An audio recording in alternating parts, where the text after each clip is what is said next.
Welcome to Fanfiction Audiobooks. If you enjoy the content, like and subscribing would be greatly appreciated. If you have any recommendation for novels, comment below. Spider-Man, Across the Universe. Chapter 41, Arrival at the Venue. Please show me the invitation letter. Bede and the others were stopped at the entrance on the first floor of the Fisk building. They were stopped by two big security guards in black suits and black sunglasses.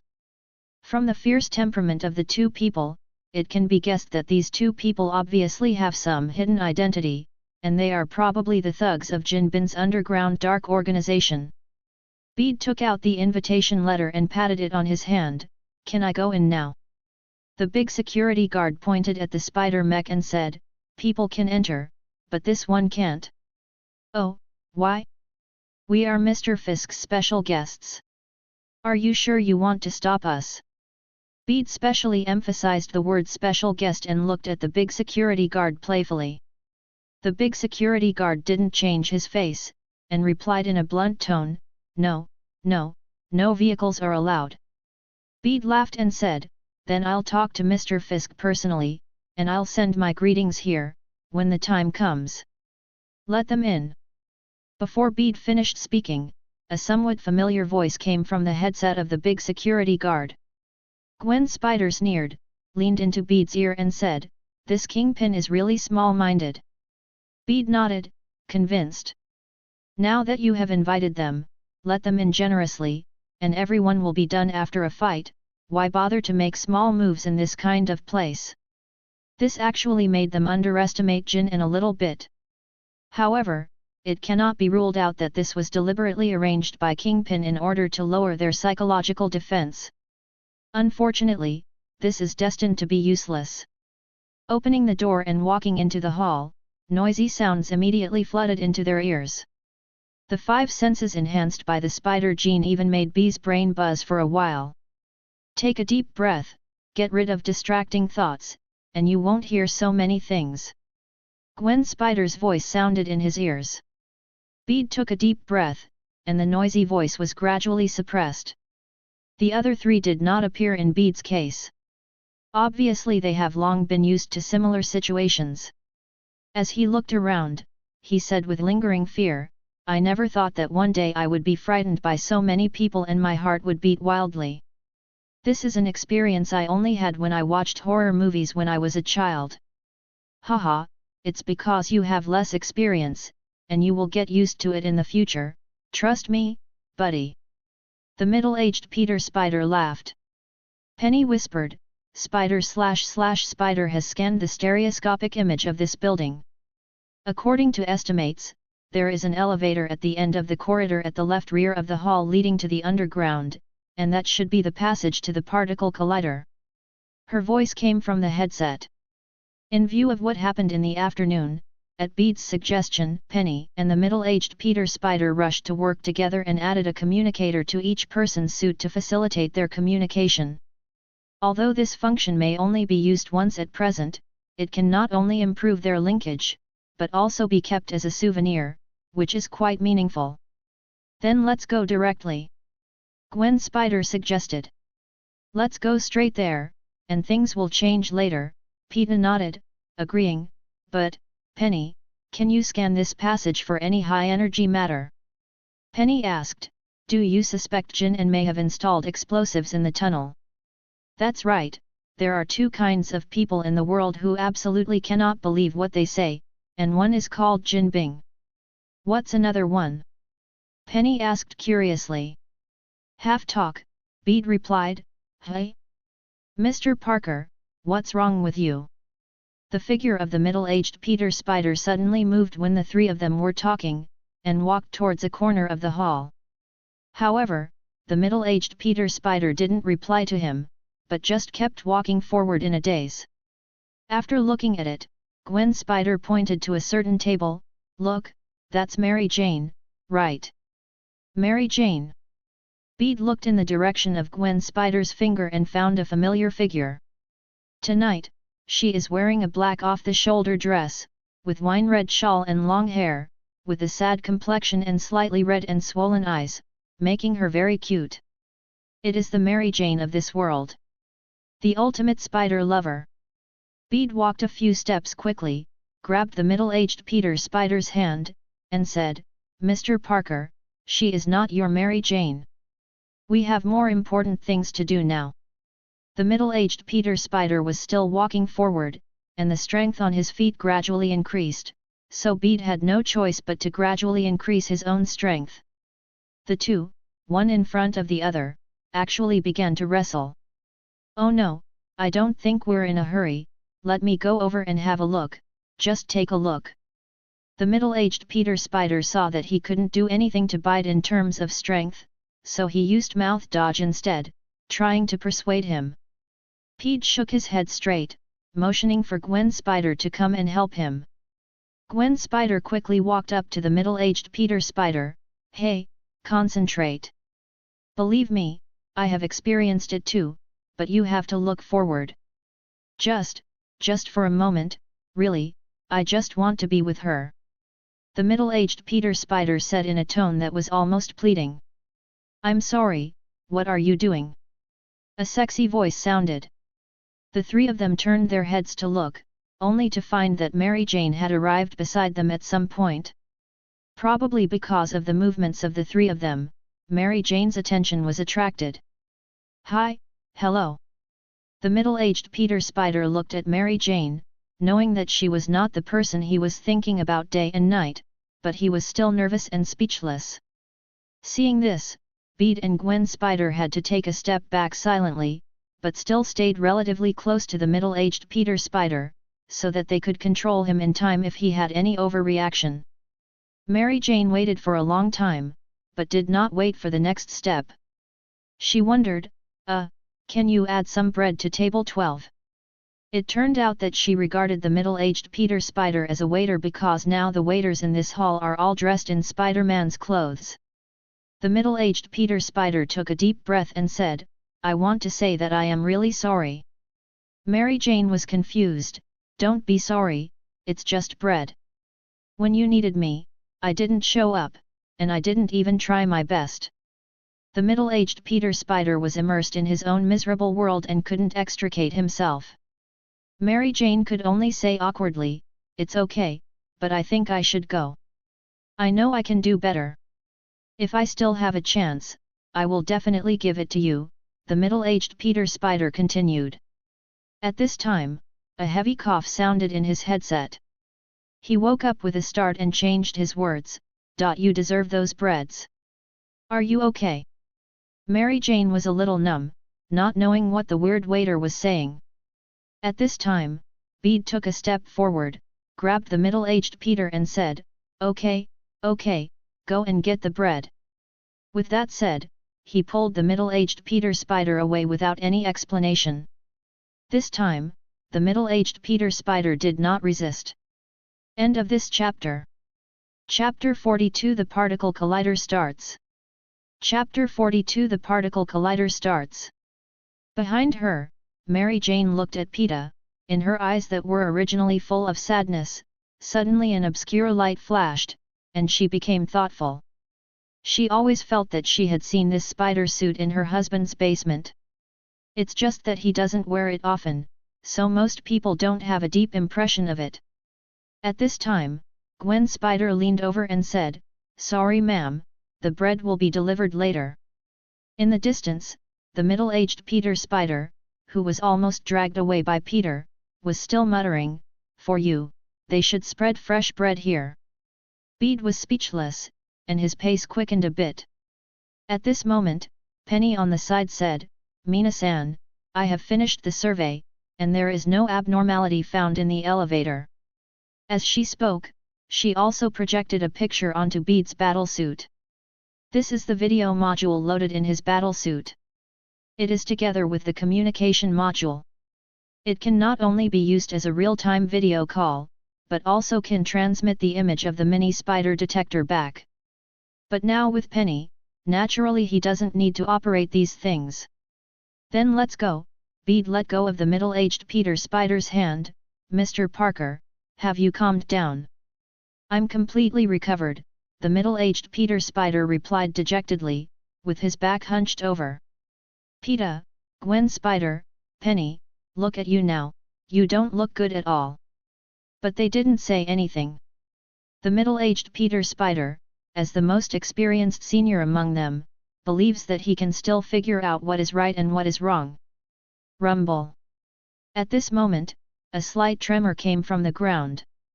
Due to the official notification not long ago, there have been occasional earthquakes in Brooklyn recently, but the focal point is very deep and will not cause much impact on people. Therefore, the people in the hall did not look panicked at all. Drinking, chatting. Now, this is also the news that came out after Kingpin bought the TV station. However, Bede and others were all in awe. The back of the middle-aged Peter Spider, which had been hunched, straightened suddenly. They all realized a problem: the particle engine has started to start. Let's go. At the same time, the Fisk building is tens of meters deep underground. In a laboratory full of technology, countless workers are busy. Initialize primary ignition sequence. 2 huge particle jets began to slowly extend out. The vibration just now was generated precisely because of their movement. In the main control room, Kingpin stood in front of a large screen covered with grid-like surveillance video.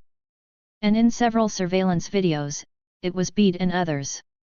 Seeing this, Jin Bing sneered, "The lovely audience is here, so let's get started." Yes. Upload the genetic sequences of Vanessa Fisk and Richard Fisk. Start searching for space matches. In the computer room of the main control room, Ms. Octopus also received a notification from Jin Bing. She multitasked, waving several mechanical software tentacles, and quickly adjusted the data preparation before the collider caught fire.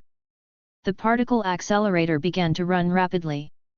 2 streams of particles containing huge energy flew out from the extremely distant coil, and under the constraints of the surrounding strong magnets, they moved forward all the way, and finally came to the collider. The countdown to the secondary ignition starts.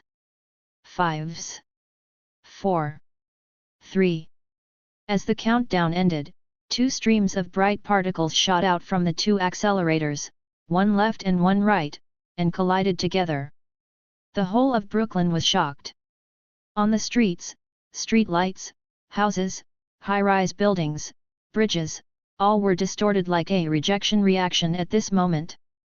Bede and others walked through the banquet hall in a grand manner, entered the passage that had been detected in advance, and found the elevator. Standing at the elevator entrance were 2 gangsters armed with weapons. Bede and the middle-aged Peter Spider took action without hesitation, killing them instantly, knocking them unconscious and tying them to the ceiling with spider silk. Afterwards, Penny, who had already got into the spider mecha and transformed into a girl in the spider mecha, raised her foot and kicked the elevator door into it. A scene of violent beautiful girls was staged. Normally, Bede and others would have teased her a bit. But now, the spiders in their minds sensed a frantic warning, which made several people lose their mind to make fun of it. Without saying a word, they jumped directly into the elevator shaft. Careful! After falling down tens of meters and about to reach the exit, the middle-aged Peter Spider suddenly yelled.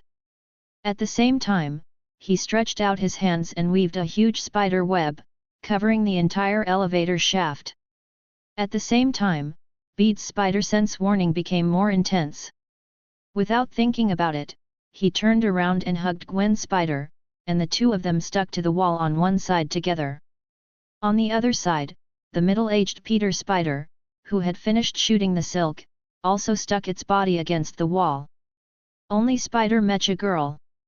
She can't hide. After all, the Spider Mecha is huge. But she also has her own means. She stretched her hands and feet forward, and at the same time, several metal plates popped out, forming something like a shield. Clang clang clang. There was a burst of intensive beating sounds. In the elevator parked below, countless bullets gathered into a metal storm, raging towards this side. "That's it," the Spider Mech Girl said disdainfully.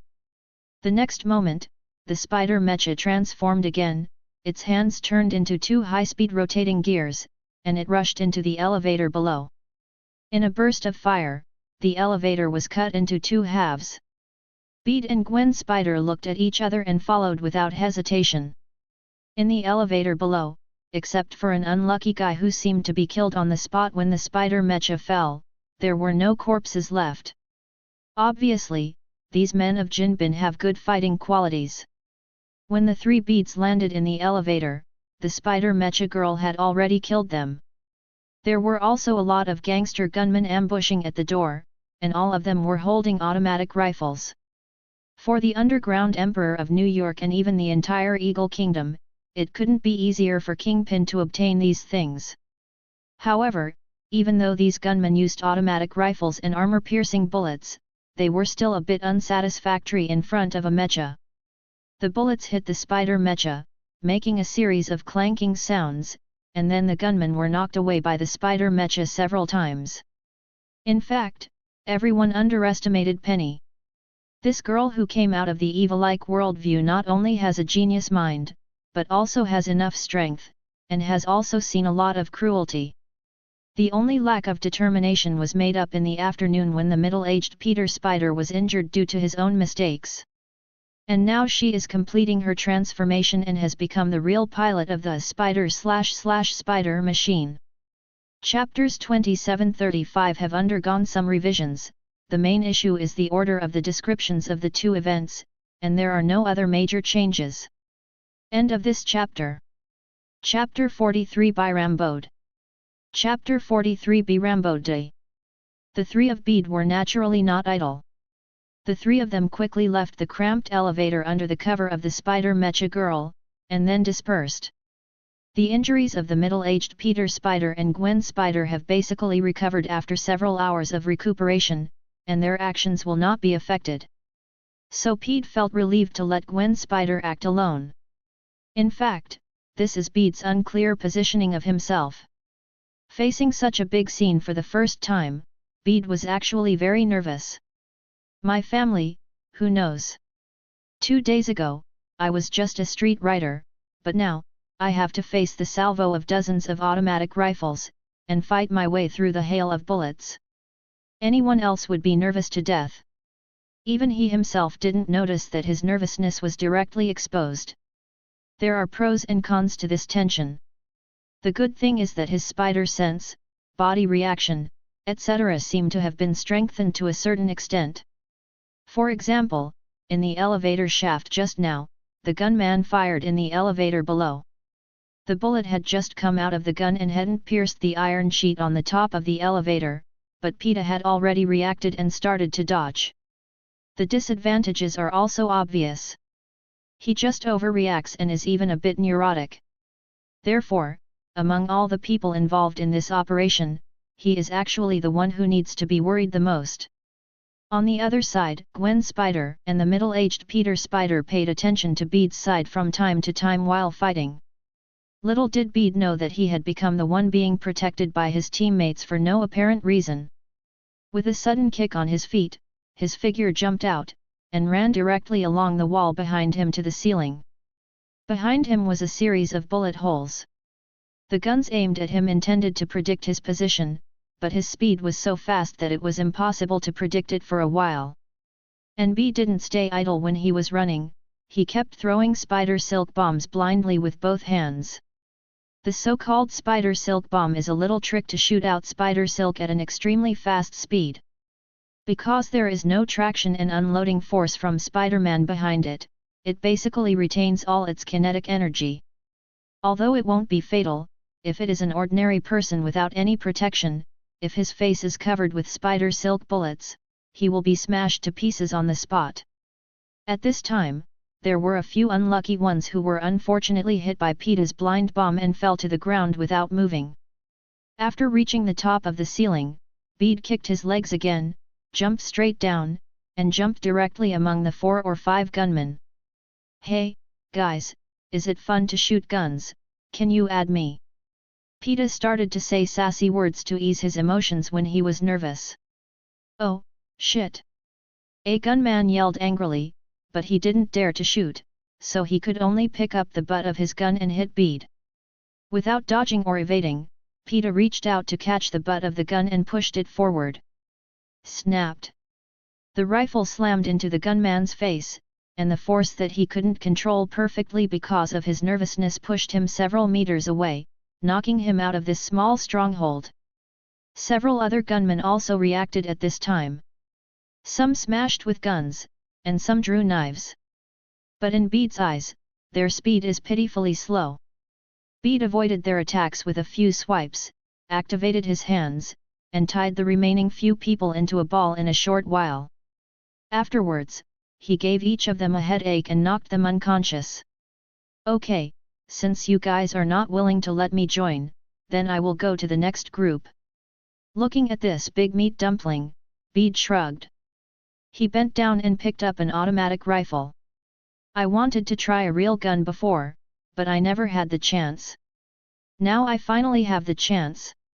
He tried to pull the trigger, and immediately a bunch of bullets shot out. His strong physical fitness made his hands as steady as a rock, and the recoil was suppressed to an extremely low level. Upon seeing this, he excitedly walked to the bunker and fired a round of bullets at another gunner's position not far away. Da-da-da! There were several screams immediately. Hearing the screams, Bede didn't feel any burden in his heart.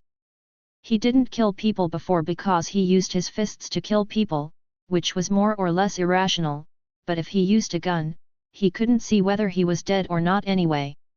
And these guns originally belonged to the enemy. This is called reciprocity. Besides, everyone is holding a gun, whoever dies will be unlucky. You said I can dodge bullets? Then why can't you hide? If you don't dodge bullets, do you still want bullets to dodge you? Like a child who has found a new toy, P never let go of the trigger. The rate of fire of automatic rifles is extremely fast, and dozens of bullets are fired in a few seconds. Bede took the gun back and looked at it. Because he had never learned it before, he didn't understand how to change bullets. I don't have enough time to study it carefully now. But he didn't care. There are several guns here anyway. Then, he picked them up two by two, held them in his hands, transformed into Rambo, and started shooting wildly at the gunner's position not far away. The bullets of several guns were quickly used up. Touching the warm gun body, P2 threw them on the ground with some unfinished business. It would be great if there was a storage space or something like that. If you take these away, you should be able to sell them for 800 yuan, right? Well, he is poor and crazy. And because of nervousness, his thoughts suddenly began to spread randomly. Afterwards, B turned out of this position and killed the other side again. Thanks to his ferocious fire suppression just now, the gunmen in the gunner positions near him were afraid to take the lead for a while. So he moved on to the next one smoothly. It was another simple operation, turning these people dry on the ground, bundled up, dizzy, and then another classic engraving. After Pete used a similar method to overturn the third position in a row, the voice of the middle-aged Peter Spider came from the headset, waking him up. Don't love to fight, our target is not them, just rush over. Bede sneered, and then realized that he seemed to be a little drunk. He quickly gave up the idea of attacking the next position and rushed to the side. There is a dazzling light shining there, which is obviously the result of the collision of particle streams ejected from the particle collider. Only then did Bede realize that besides himself, the three Gwen spiders were already here. Phew, you're finally here, Gwen almost went back to find you, the middle-aged Peter Spider complained. Bede glanced at the Gwen spider and smiled awkwardly. Sorry, I got stuck. It's okay, we understand, said the middle-aged Peter Spider. Shadow and Ham have already come out from there and are now looking for a place to put the gadgets. We are here. Are you here? The Shadow Spider's voice came intermittently from the headset. The middle-aged Peter Spider's eyes lit up. It seems they have found a location, let's get there quickly. It is good.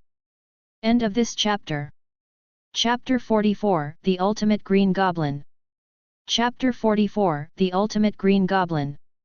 Before the gunman behind them could catch up, after a brief exchange of words, a few people left here and headed deeper. From Penny's description before, they probably imagined that this particle collider would be very huge. But when you really stand here, you will feel its shock. Just a shelf next to the collider is hundreds of meters long, enough for a person to walk on. And similar roads are everywhere at a glance. Obviously, these are the channels provided to the staff during construction, daily maintenance, and other work. And the particle collider is even bigger. Just the protruding jet opening is more than 10 meters thick. The farther back, the larger the diameter is. At the very back, it even reaches hundreds of meters.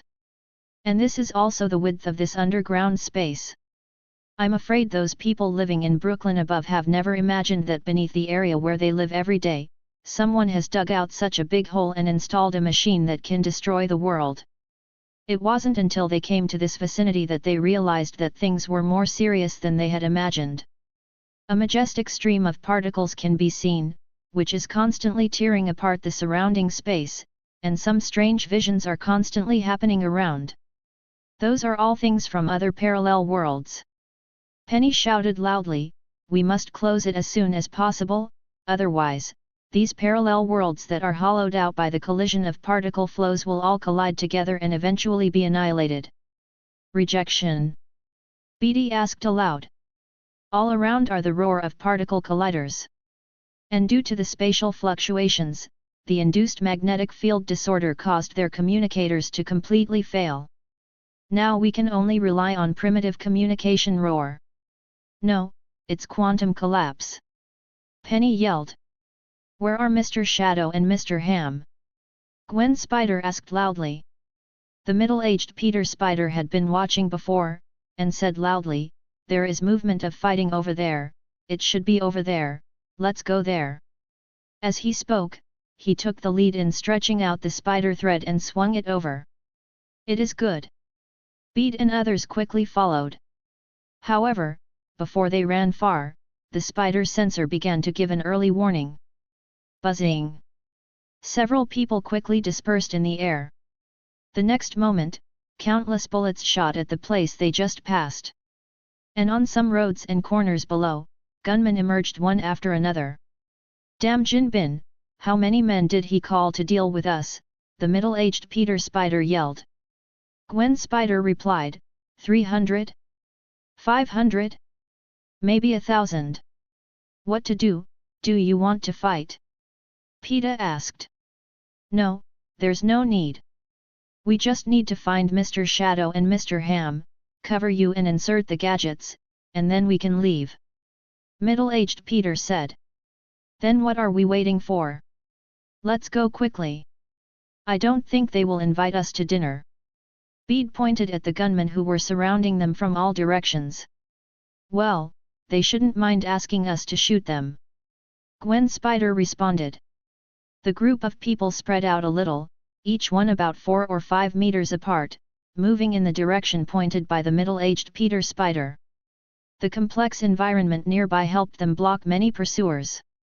After all, these pursuers don't have the ability to swing away directly with spider silk. To chase the spiders, they can only run along the passage. However, Jinbing, who is wily and scheming, obviously does not have only these methods. When passing a certain corner, the spider mecha was suddenly attacked by something. The opponent had planned for a long time, and the spider mech was a little late in dodging, and a large piece of the cockpit glass cover in front of it was melted away. Immediately afterwards, a green mechanical scorpion tail stabbed fiercely at it. "Call out!" Bede's figure flashed and rushed out. At the same time, both hands shot out spider silk, forcefully pulling the mechanical scorpion tail needle away. With such a pull by him, the attacker's figure was finally exposed in front of them. "It's a scorpion." Apparently, with the help of Jinbing's instrument, he reinstalled the mechanical scorpion needle that was pulled out by Spider-Ham this afternoon. "It's you again, you insidious guy!" The middle-aged Peter Spider shouted angrily, stepped forward, and punched him.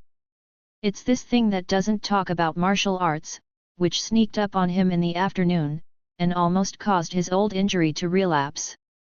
Do you know how important the waist and back are to a middle-aged man? The middle-aged Peter Spider grabbed the Scorpion Man, and bang bang punched him twice. The scorpions are dumbfounded. He just wanted to find the right opportunity to sneak attack, and ran away immediately. As a result, although the sneak attack was small and effective, it was caught and hammered by two burly men before it could expand the results. Spider. After Penny's nervous, slightly crying voice reached their ears, Bede and the middle-aged Peter Spider moved a little louder. Tell me to bully our beautiful genius girl. Peter directly grabbed one of the scorpion's mechanical legs, snapped it at the joint, and broke it off. You beat me too, little girl, I despise you. The middle-aged Peter Spider also broke one of his mechanical legs, and then took the mechanical leg and slapped him several times. Okay, he's about to be beaten to death by you. Gwen Spider couldn't stand it any longer. In just 20 seconds or so, only one of the scorpion's 4 legs was left, and the newly repaired mechanical scorpion tail needle was pulled out by the middle-aged Peter Spider. His face was also blue and purple, his eyes were white, and it seemed that he could not be saved. Mr. Parker, Brother Pete, let's go, the spider is fine. Penny also pulled the clothes of the two of them. Bede took a deep breath, then let him go first, but I'll tie him up first, and after I send you back, I'll hand him over to the police. Yeah. Penny nodded heavily. Then Bede and the middle-aged Peter Spider tied up the Scorpion Man with spider silk and attached it upside down to a pipe to avoid being discovered by the pursuers and rescued him. After doing all this, they set off again. When they turned the corner again, they finally saw the Shadow Spider and Spider Ham. It's Mr. Ham. My God, who is he fighting? Is that Godzilla? Penny said in shock. On one of the nozzles of the particle collider, Spider Ham was fighting a huge monster.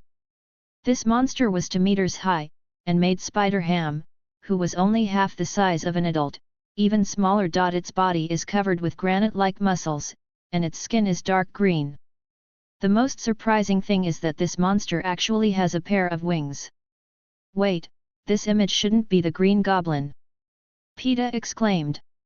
Although the image of the monster in front of him has changed drastically, he can still vaguely see some similarities between him and the Green Goblin in his impression. In addition, the little black spider said before that the Green Goblin in this world is a big monster.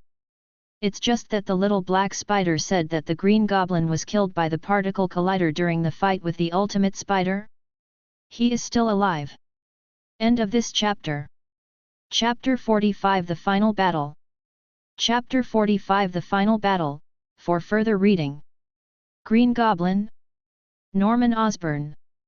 After Bede reminded him, the middle-aged Peter Spider also recognized some of his old enemy from the big Green Goblin in front of him. Yes, it's him. This picture, that long pointed shoehorn face, oh. And those goblin-like ears, that's the Green Goblin. The ultimate Green Goblin in the Ultimate Universe? So the physique also has to be so ultimate? There's no need to be so damn rigorous in this kind of place, right? Pete complained. It does look very ultimate. Gwen Spider thought deeply. I think we should help Mr. Ham. Penny suggested. No, I think Mr. Ham is more than enough to deal with him. Let's find out where to insert the gadget. The middle-aged Peter Spider shook his head and suggested, looking at the current situation, the collider will have more and more problems. Seriously, turning it off is the top priority. Spider Ham is more than enough to fight the ultimate Green Goblin. He looks tiny, maybe less than a 20th the size of the ultimate Green Goblin. But when the strength reaches a certain level, the small size becomes an advantage instead. He flashed and appeared at the feet of the ultimate Green Goblin. After blowing a whistle, he tripped with his leg. The figure of the ultimate Green Goblin slanted away. At this time, Spider Pigman reached into his pocket and took out a small wooden hammer. Just when Bede and others were wondering what he was going to do, the wooden hammer suddenly turned into a big wooden hammer. That's right, in an instant, it changed from more than 10 centimeters to more than 10 meters. Bigger than the ultimate Green Goblin. Bang! The ultimate Green Goblin was smashed to the ground with a hammer. Then Spider-Ham put away the small wooden hammer, whistled, arched his pig's nose, jumped high, and sat on the ultimate Green Goblin. Ow! The ultimate Green Goblin wailed. Spider-Pigman's relaxed and comfortable look makes people think that he is not fighting, but on vacation. By the way, where is Mr. Shadow? Bede looked around. Spider-Pigman and Shadow Spider lurked in to find the location of the main control board of the particle collider. The gadgets must be plugged into the main control board to be effective. But they only saw Spider-Ham, not Shadow Spider. In fact, the Shadow Spider was opposite them, no more than 100 meters away from them in a straight line. But the eruption of the particle stream covered their senses. And with the Shadow Spider, there was a Spider-Man wearing a similar all-black suit. Little Black Spider Miles Morales. And the one who is fighting them is Ms. Octopus. I didn't expect you to come here anyway, said the Shadow Spider, grabbing one of Ms. Octopus's tentacles, and throwing her out viciously. The little Black Spider's laughter came from under the mask. Of course, we are a team. As he spoke, he came to where the Octopus Lady had flown and threw a punch at her. But the Octopus Lady who reacted grabbed him and threw him to the ground. How is your uncle? Shadow Spider asked after releasing the little Black Spider from Ms. Octopus's mechanical tentacles. The operation ended 2 hours ago, and we were completely out of danger an hour ago, said little Black Spider. Wow, that's really great. My Uncle Benjamin couldn't be rescued at that time, alas. Shadow Spider said while avoiding the serial fast attack of Ms. Octopus. I'm sorry, Mr. Shadow. Little Black Spider apologized. It has nothing to do with you again. Where are Bee and Mr. Parker? I want to thank Bee very much. The doctor said that if the bullet didn't deviate by that centimeter, Uncle, he would have died long ago, the little Black Spider asked. They are coming from the other side, Shadow Spider said. Why don't you leave this place to me, and you can go find them and deal with the thing at the back first? So many colors, it almost dazzled my eyes, although I can also distinguish them. There are only a few kinds, but there are more than mine. Okay, then be careful. The little Black Spider left the battle circle. But Ms. Octopus didn't want to let him go just like that. But the Shadow Spider's firepower was fully fired, and its moves were deadly, so Ms. Octopus had to fight him with all her strength, not daring to relax in the slightest. She was a little anxious and confused. The development of the situation has been somewhat beyond expectations. For tonight's gamble, her boss Jinping mobilized 300 people from all over New York, all of whom were equipped with guns and distributed at several important nodes. This is because the time is too tight, otherwise the number can be increased several times. Because of the lack of tombstones and the Prowler's combat power, Jinping also spent a lot of money to rescue the ultimate Green Goblin who was seriously injured and dying. In this way, she, the Scorpion and the ultimate Green Goblin's 3 high-end combat forces, with 300 gunners, are logically enough to be foolproof. Unexpectedly. A few minutes ago, news came from both the front and rear blocking lines that the defense line had been breached. The central part was originally in charge of the Scorpions, but the Scorpions have not reported any news until now. Not only that, the hunk they had so much hope for, the ultimate Green Goblin, gets dragged down by a ridiculous cartoon pig. We can only let her, a weak woman, fight alone here. Ms. Octopus even considered giving up. Desperate is impossible. She and Kingpin only have a temporary cooperative relationship and are not strictly superiors and subordinates. Jin also provides research funds, and she will lead the research content, and each takes what he needs. Besides, after these few experiments, she has already collected a lot of data from the particle collider, which can be regarded as the preliminary experimental results, so there is no need to die here. After this thought appeared, Ms. Octopus's aggressiveness became much weaker. The other side. The little black spider jumped up and hung one hand on the nozzle of the rotating particle collider. With the help of the rotation force of the nozzle, when it was about to reach a high point, it jumped up to the ceiling.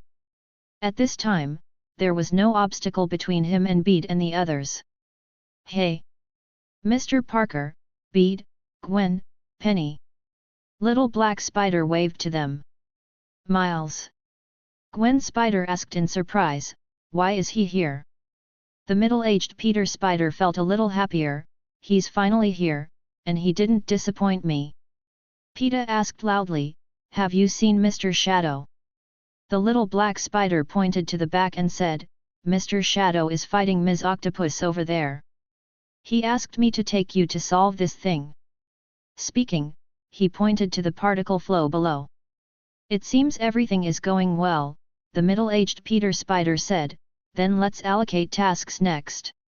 Bede, you and Miles go plug in the gadget and reload the collider. Gwen, help Shadow defeat that octopus lady, don't let her hinder our way home. Penny, let's go help him and kill this big green guy." "Good. ×3. Several people separated immediately. PETA shot out a thread and leaped in the direction of the little black spider. "Miles, I'm glad you can come," Bede said after coming to the little black spider. The little black spider laughed happily. "I also want to thank you, Bede, you saved my uncle's life." "That's okay, we're partners, aren't we?" "That's right. Let's end this together, mate." Ask for a wave of follow-up reading. This week has already been inferred. If it is still inferred next week, then grateful. End of this chapter. Chapter 46 Particle Flow Riot, Multivariate Destruction Crisis. Chapter 46 Particle Flow Riot, Multivariate Destruction Crisis. While talking, the two quickly crawled towards the headspace of the collider.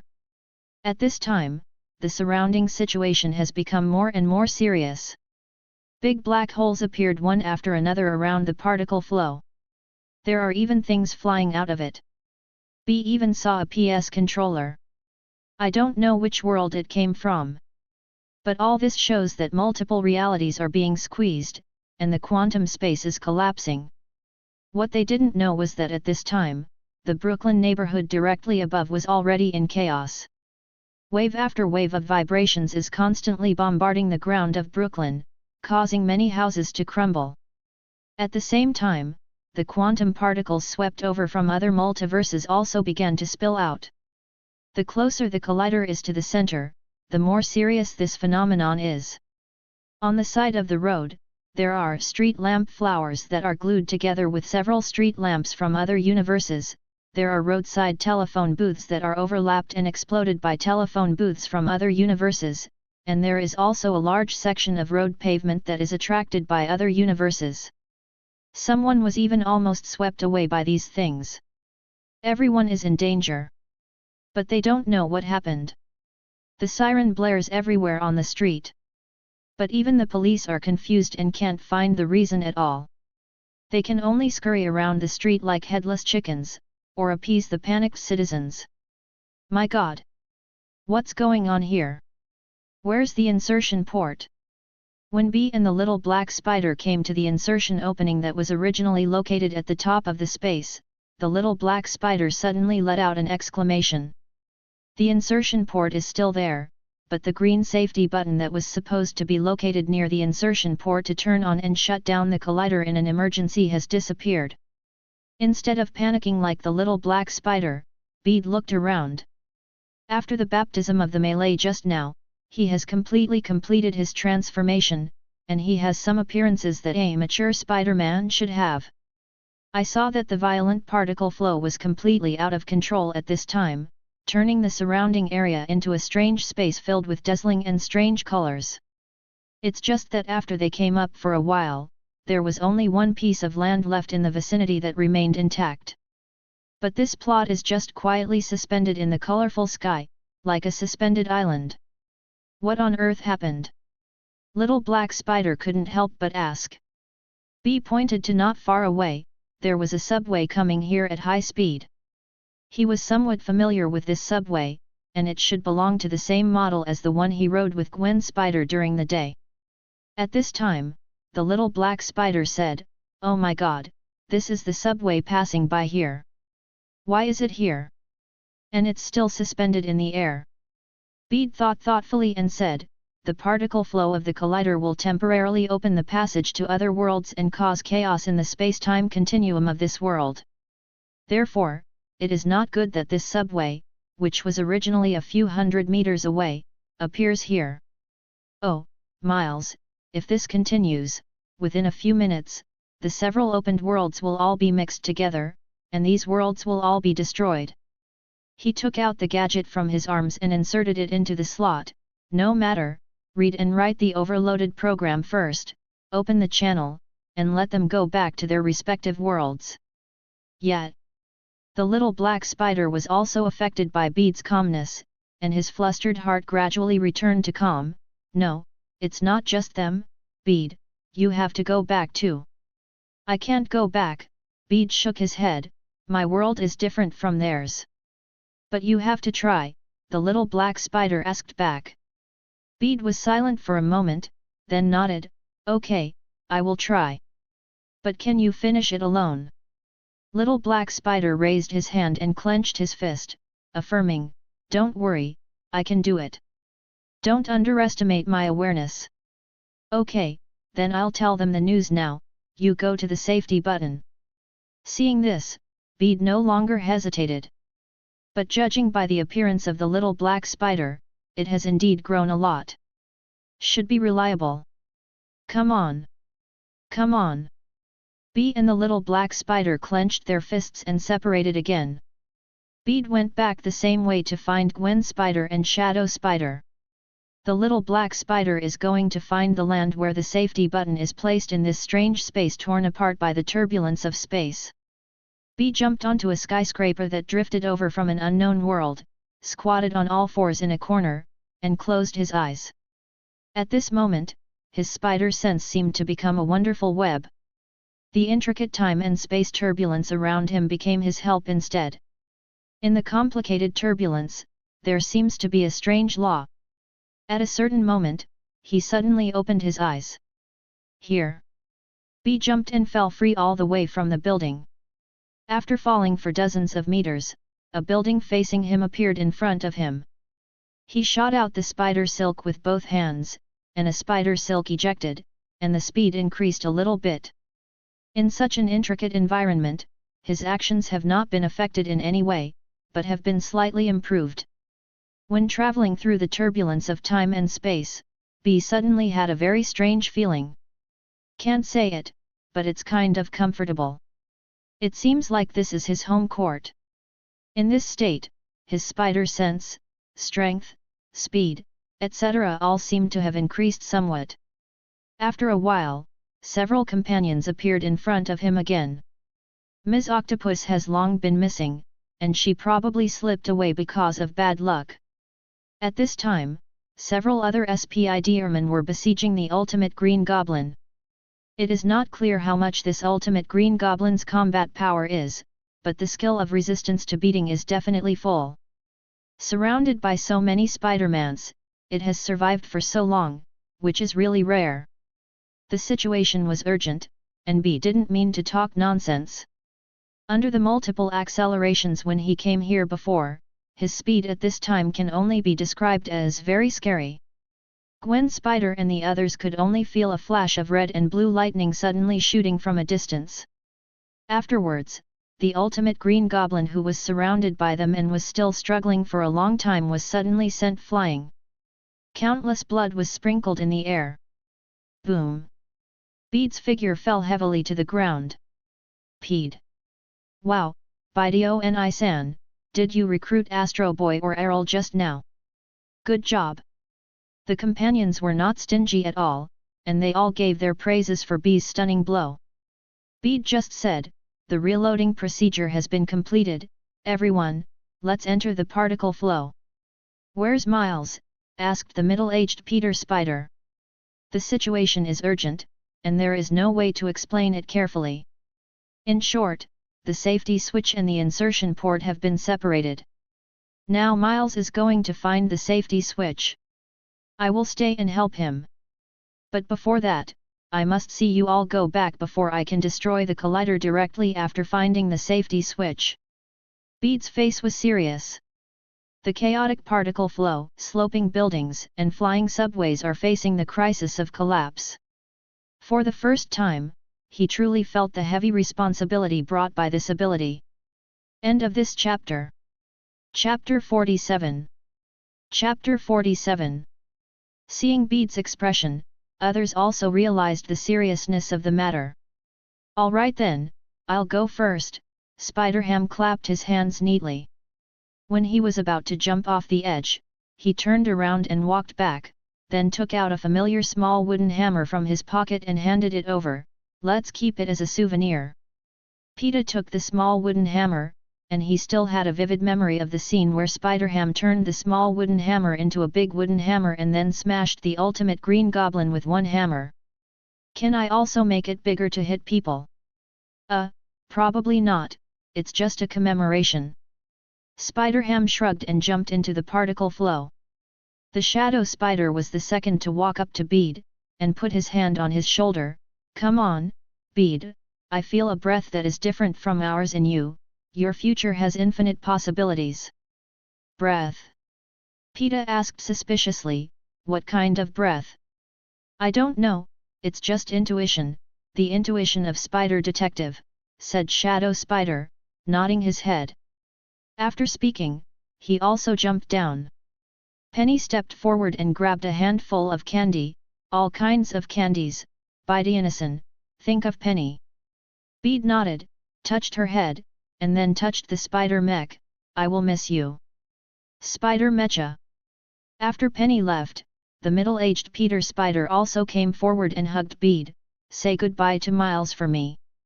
Well, I will, Peter nodded. Mr. Parker, go find Mary Jane when you get back.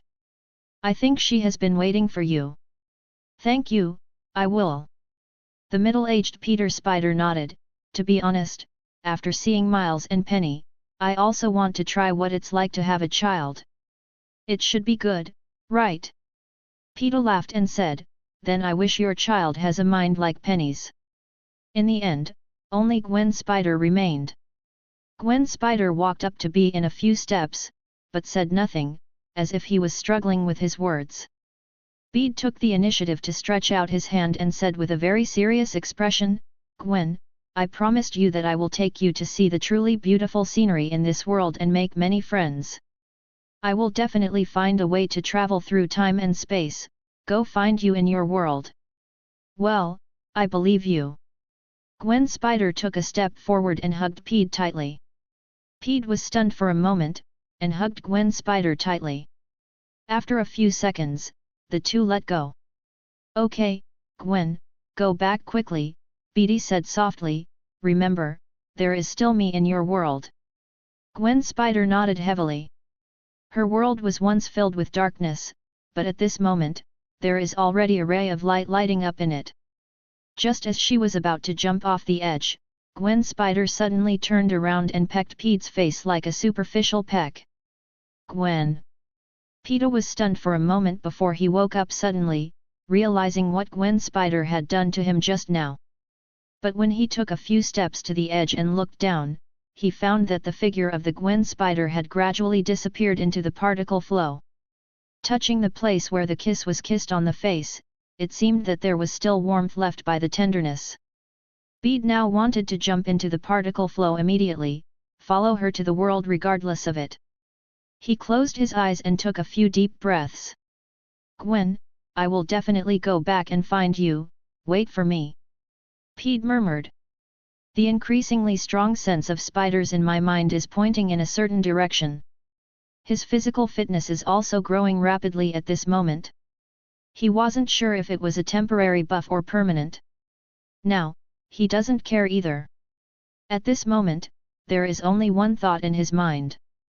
Find the safety button to end it all, then find a way to travel through time and space to the world of Gwen Spider. No, if he could solve everything here as quickly as possible, maybe he could enter the particle collider before it was destroyed, and go directly to the world of Gwen Spider.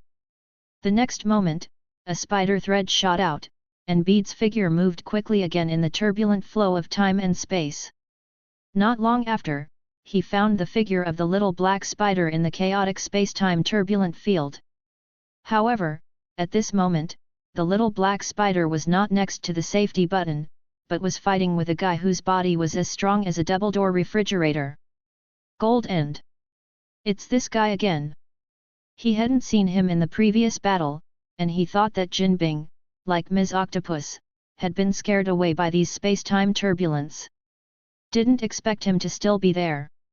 Moreover, it is still preventing the little black spider from finding the safety button, to end all this. Damn it, do you want all these worlds to be destroyed? B was already in a bad mood because of the parting with his friends just now, but at this moment, he seemed to regard Jinbin as a punching bag. He roared angrily and turned into lightning again, flying out. Kim doesn't have spider sense. Originally, it was relatively easy for him to fight against the little black spider. Little black spider's ability development, combat experience, etc. are still relatively immature, and he was bullied by Jinbing very badly. This made Jinbing regain a bit of self-confidence. But this sudden roar made Jin involuntarily recall the fear of being dominated by a fist the size of a sandbag. You! Bang! Jinbing just said a word, and was thrown flying by Pedro's punch. With his huge body, he was not sent flying, but rolled on the ground many times. Thank you, Bede, you saved me again. The little black spider climbed up from the ground. When Bede came, he was pinned to the ground by Jinbing with one hand pinching his neck, and slamming his face with the other hand crazily. The fierce attack with punches to the face made him even forget that he was stronger than Jinbin, and it was not difficult to break free from Jinbin's restraints. Did you find the safety button? Pedro asked. The little black spider pointed in one direction and said, "It's over there, but I was stopped by Jinbin just now, so I can't get through." Then let's go there now. Pedro was about to leave. Jinbing had already been smashed to the ground by his one-punch man, and this last obstacle had been completely removed. No, B, you can go now. The little black spider shook its head. Pedro looked at him. The little black spider said sincerely, "Thank you for everything you have done for this world, but I am the only person in this world. Now is the time, I will finish the rest. In fact, I was waiting for you to leave, so I didn't press the button immediately." Push the button. Okay, then, goodbye, Miles, Pedro nodded and hugged him. By the way, Mr. Parker and the others asked me to say goodbye to you on their behalf. Goodbye, B, thank you. The little black spider moved. Pedro let go of him and shot a thread that flew in the direction of the distant stream of particles. Suddenly, the voice of the little black spider came from behind. "Before I leave, I would like to ask, what exactly do you do? It feels like you know something incredible." He was referring to the space-time continuum that Bede said earlier. Bede smiled. In fact, most of his guesses were based on guesswork, but the truth is almost inseparable. Me? I'm just a science fiction writer. Thanks to Mingqian WW, Book Friend 201807182047011016, Salary Thief, Book Friend 202212270141314145 for the starting point reward. End of this chapter. Chapter 48 Awakening, Characteristic Ability. Chapter 48 Awakening, Characteristic Ability. The moment he entered the particle flow, Pedro suddenly felt his whole body quiet down. The surrounding particles are still jumping crazily in a frenzy, countless messy things appearing inadvertently, and disappearing inadvertently. This is because the connection of several worlds makes them travel back and forth in several different parallel universes, and Bede is only in one of the universes at this time, so they can only be observed occasionally. But that won't be the case for long. Because soon, several parallel universes will collide with each other, and then just like the Roche limit of a rigid body exists between planets, two parallel universes that are too close will attract and disintegrate each other. As the most primitive quantum form, it will be completely eliminated. Bede first sensed his own situation. According to Penny, when everyone enters the particle flow, due to the overloaded program, the particle flow will read the quantum information on each of you, thereby opening the quantum channel of the parallel universe that matches your own quantum information. Therefore, as long as you follow the feeling in the particle flow, you can return to your own world by the same path. However, after Pedro sensed it, he found that he felt nothing. He has no way home. Really?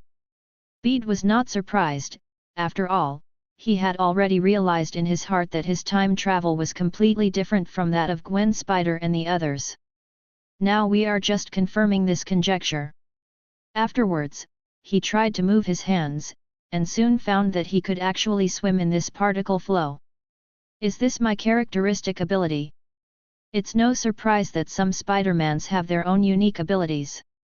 For example, the invisibility and discharge of the little black spider, called the Stinger in the game, Penny driving the mech, the Shadow Spider is more concealed, the Gwen Spider has weakened the power but strengthened the speed, etc. These are the differences he has learned these days. But what surprised him was that, like the middle-aged Peter Spider, the spider genes in his body seemed to be orthodox, that is, they only had the basic strengthening ability, without their own characteristics.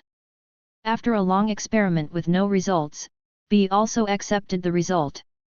Although there are no weird additional abilities, possessing the spider gene is already a gift from God. People must learn to be content with themselves.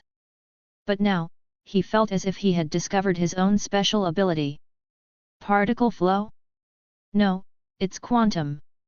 He remembered the indescribable pleasure his body felt when he entered the violent particle flow space. I didn't have time to think about it. But now he discovered that it was actually because his body cells were absorbing the quantum energy in the particle flow.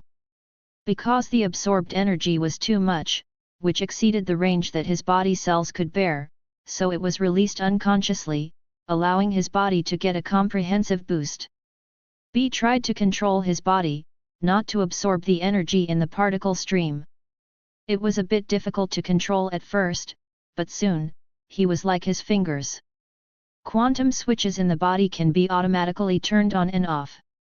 When turned on, it will continue to consume quantum energy, and can choose to temporarily increase himself in all directions, or choose to increase a certain aspect. And when turned off, he returns to his normal state. This made him understand, this really is his characteristic ability. Because Spider-Man's characteristic abilities are all passive skills, which are hidden in his body and belong to him, so as long as he digs them out, he can quickly learn to use them. Obviously, there is still a lot of room for digging in this ability, but Peter has other business at the moment. Gwen. Since he couldn't return to his own world, of course he had to go to Gwen Spider's world. His goal is not ambitious. It would be great if he and Gwen Spider can form a spider husband and wife team and live their lives like this. In the particle flow, there is no need to consider the consumption. Bede has driven the quantum energy to the maximum state, all of which are used to strengthen his spider sense. His spider sense rapidly extended outward at 100 meters, 200 meters, and 400 meters. Pictures of parallel universes appeared in his mind. There is Toby Spider, a muscular spider wearing a classic red and blue spider suit, Garfield Spider, a tall spider wearing an extraordinary spider suit, and a six-armed Spider-Man with 6 arms and a head full of eyes and spines. Hairy Spider Demon. The impact of particle colliders on parallel universes is growing. However, since just now, the pictures of these parallel universes have been disappearing, indicating that the little black spider has successfully shut down the particle collider. Bede should now be at the intersection of many parallel universes. Why didn't you find the universe of the Gwen Spider? Feeling the disappearance of one by one parallel universes from the induction, Bede was secretly anxious while being delighted. At this time, found it. Bede opened his eyes suddenly, showing joy. A familiar figure was standing on a dark tall building looking into the distance. That's the figure of Gwen Spider. Pedro added quantum energy to his hands and legs, and rushed there quickly. However, before he could run halfway, the spider sense was interrupted. Fuck! Bede yelled angrily. This feeling of being only one step away from success is so fucked up. But at this time, he didn't have the time to express his emotions. There was only one way before him: find a quantum channel and drill through it. Otherwise, when all these open quantum channels are closed, he will be trapped in the cracks of this parallel universe for a lifetime. Unless someone can open the quantum channel in the future, he can only be trapped here to death. Pedro turned on the spider sensor to the maximum state again. This time, he didn't look at other quantum channels from far away. Instead, he focused his attention directly on the three closest to him. He is sure to get through all three of them in an instant. But which one to go for? The first one seems to be a Lego universe on the opposite side? Pedro was drunk thinking about the image of himself appearing in the Lego universe as a real person. No. The second seems to be prehistoric times? Wait, why is there a T-Rex in a spider suit? How do you carry Pinru's wardrobe? Bede decisively ruled out this option. Going to this world to stay for a while, I'm afraid he will become a primitive man. Does he want to be the ancestor of human beings in that world? The third one. Real-life universe. That's it. Bede thought for a while, then rushed over and got into it. At the same time. A real universe. In a building. A huge strange channel that looks like a certain blue fat man's zoom in and zoom out tunnel is constantly emitting a strange light. In the room outside the passage, 2 red and 1 white, 3 people are fighting fiercely. On one side of the battle was a woman in all white clothing. Her body shook from time to time, and her state seemed very unstable. It seemed that she might disappear from this world in the next second. On the other hand, the 2 people on the other side zoom in and out for a while, making them look even weirder. Just as the 3 of them were fighting fiercely, a dazzling light suddenly bloomed in the tunnel beside them. A figure suddenly emerged from it. Father! The 3 people in the fight watched over one after another, and one of the women shouted. What? End of this chapter. Chapter 49 messed into end quote, Ant-Man 2 end quote, no, it end number 039, S Avengers 3. Chapter 49 messed into Ant-Man 2, no, it's Avengers 3. Finally coming out of the quantum channel, I feel down to earth. While Pedro was rejoicing, he suddenly heard someone calling him Dad. For a moment, Pedro was a little dazed.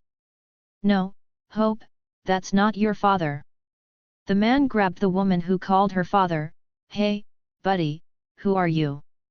Why did you come out of here? Wait, are you that little boy? The man took a step forward and asked. Pedro looked over at the sound and frowned. He seemed to recognize the identity of the person in front of him. You are Ant-Man. Scott made an exaggerated surprise expression. Wow! I seem to be quite famous? But buddy, how about we talk about who you are first? Pedro quickly glanced behind Ant-Man, and immediately recognized the identities of the other 2. Hope Van Dyne, the biological daughter of the first Ant-Man Hank Pym, and also the second-generation Wasp, Ant-Man's official partner. The other one wearing a white suit is Ghost Girl, whose real name is Ava Starr, the daughter of Dr. Eggman Ilahi's Starr. When Dr. Egghead was conducting a quantum experiment, an explosion happened, and Dr. Egghead and his wife were killed on the spot. Ava's body was also affected by the radiation and became a molecularly unstable state. SHIELD tried to take advantage of her ability by creating a suppression suit and training her as an invisible agent, codenamed Ghost. After the fall of SHIELD, Dr. Pym's friend and quantum physics professor Bill Foster adopted her and tried to cure her. So, am I transmigrated into Ant-Man 2, saving the mother-in-law? And many more. Wrong. Be remembered suddenly. This is not making a movie. Ant-Man 2 is the superhero unit of Ant-Man. In order to increase the presence of Ant-Man, it seems that there are no other superheroes. But in fact, the timeline of Ant-Man 2 and Reunion 3 are almost the same. Maybe right now, in the distant space, on the refugee ship in Asgard, Thor and Hulk are fighting Thanos. Worthy. Peter only wanted to curse his mother. Now there is good news and bad news. The good news is, he has come to the Marvel Cinematic Universe he is most familiar with, and there are many superheroes he likes here. Iron Man, Hulk, Thor, Captain America, Black Widow, Hawkeye, Black Panther, Captain Marvel, Doctor Strange. I can't finish them in one breath. Oh yes, and a certain little spider that never seems to grow up no matter how much it goes through. Bad news, Thanos is about to snap his fingers. Nema. Fake. Depend on. Number Gwen, and he just wanted to find a suitable world to refuge. Why did he suddenly enter the hell-level dungeon? Although he and the other Spider-Men just solved a crisis that could lead to the destruction of the multiverse, it is actually not that difficult to solve that. Kingpin and his men had average fighting capabilities. That's Street Fighter level. And here, although it is only the destruction of a single universe, oh no, it is the crisis of the destruction of half of the people in a single universe. But what about the enemy? Chances are Thanos has collected 2 or 3 Infinity Stones by now. With the sword as the body, the Deathblade General who claims that the sword will not be destroyed but will not die. Ebony Maw, who possesses all kinds of object control magic and extremely high IQ. A black dwarf with a strong body and unparalleled defense.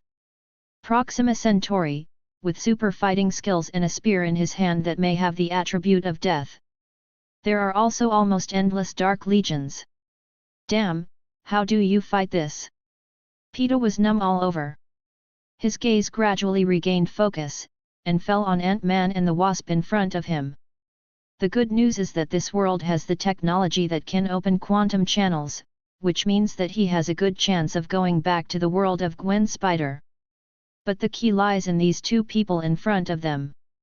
Dr. Hank Pym's quantum tunnel is the only known ability in this universe that can travel through parallel universes. The other is Miss America, who appeared in Doctor Strange 2, The Multiverse of Madness. But let's not say that her ability is basically uncontrollable. Even she herself doesn't know which universe she will transfer herself to, even which universe Miss America is hanging out in now, Pete doesn't know either. If you want to wait for her, you have to wait at least 5 years. And Dr. Pym's quantum tunnel is right in front of you, so you shouldn't hesitate to choose which one to choose. These 2 prospective son-in-laws who are the daughters of the first Ant-Man Hank Pym, they are not together at this time, they are just partners, and they have a good relationship, and then borrow the quantum tunnel in the future. B quickly made up his mind. It sounds very long, but in fact, all these thoughts in his mind just floated by in just a few seconds.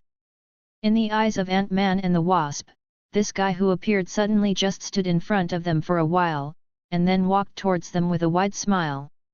Hello, my name is Pete, and I am a Spider-Man from a parallel universe. I was almost trapped in the quantum space before. Thank you for opening the quantum tunnel and saving me. Bede's remarks also have some considerations of his own. His words were half-truths. He did come from a parallel universe. After defeating Jinbin, destroying the particle collider, and saving a crisis in the multiverse, he should barely be considered Spider-Man. It is also true that he was almost trapped in the quantum space, but the quantum tunnel was drilled by him on his own initiative. The reason why I say this is because the Dutch spiders in this world are decent heroes. From the timeline of American Team 3 to Ant-Man 2, it took about 2 years, Ant-Man was grounded for 2 years, and the distance between release 3 days. And the Dutch Spider was recruited by Iron Man from American Team 3 and became an intern Avenger. In the past 2 years, it is enough to establish the concept of Spider-Man is a good guy. Therefore, by revealing his identity as Spider-Man, he can gain the natural favor of decent superheroes like Ant-Man even if Ant-Man and Spider-Man are not familiar at all. The second is because, there is a saying called Franklin effect.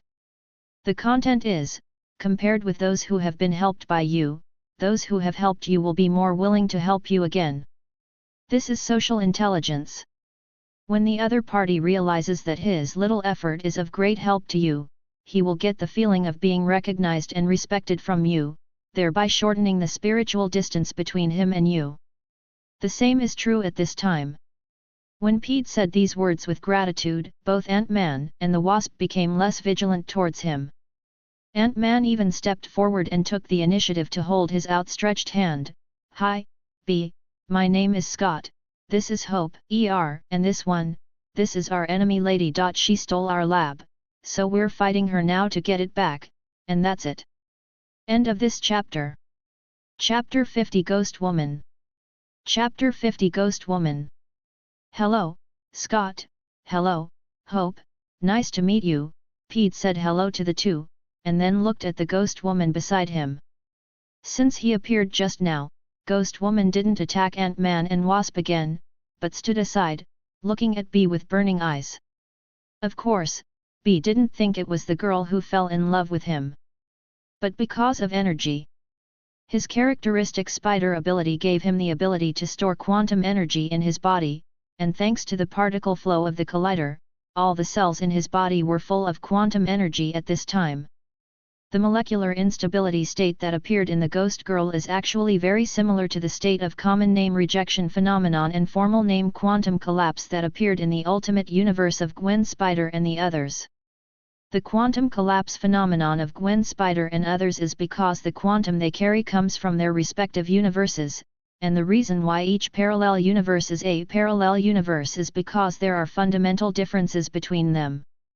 The greater the difference, the greater the quantum difference that constitutes the universe, and the more obvious the resulting quantum collapse phenomenon.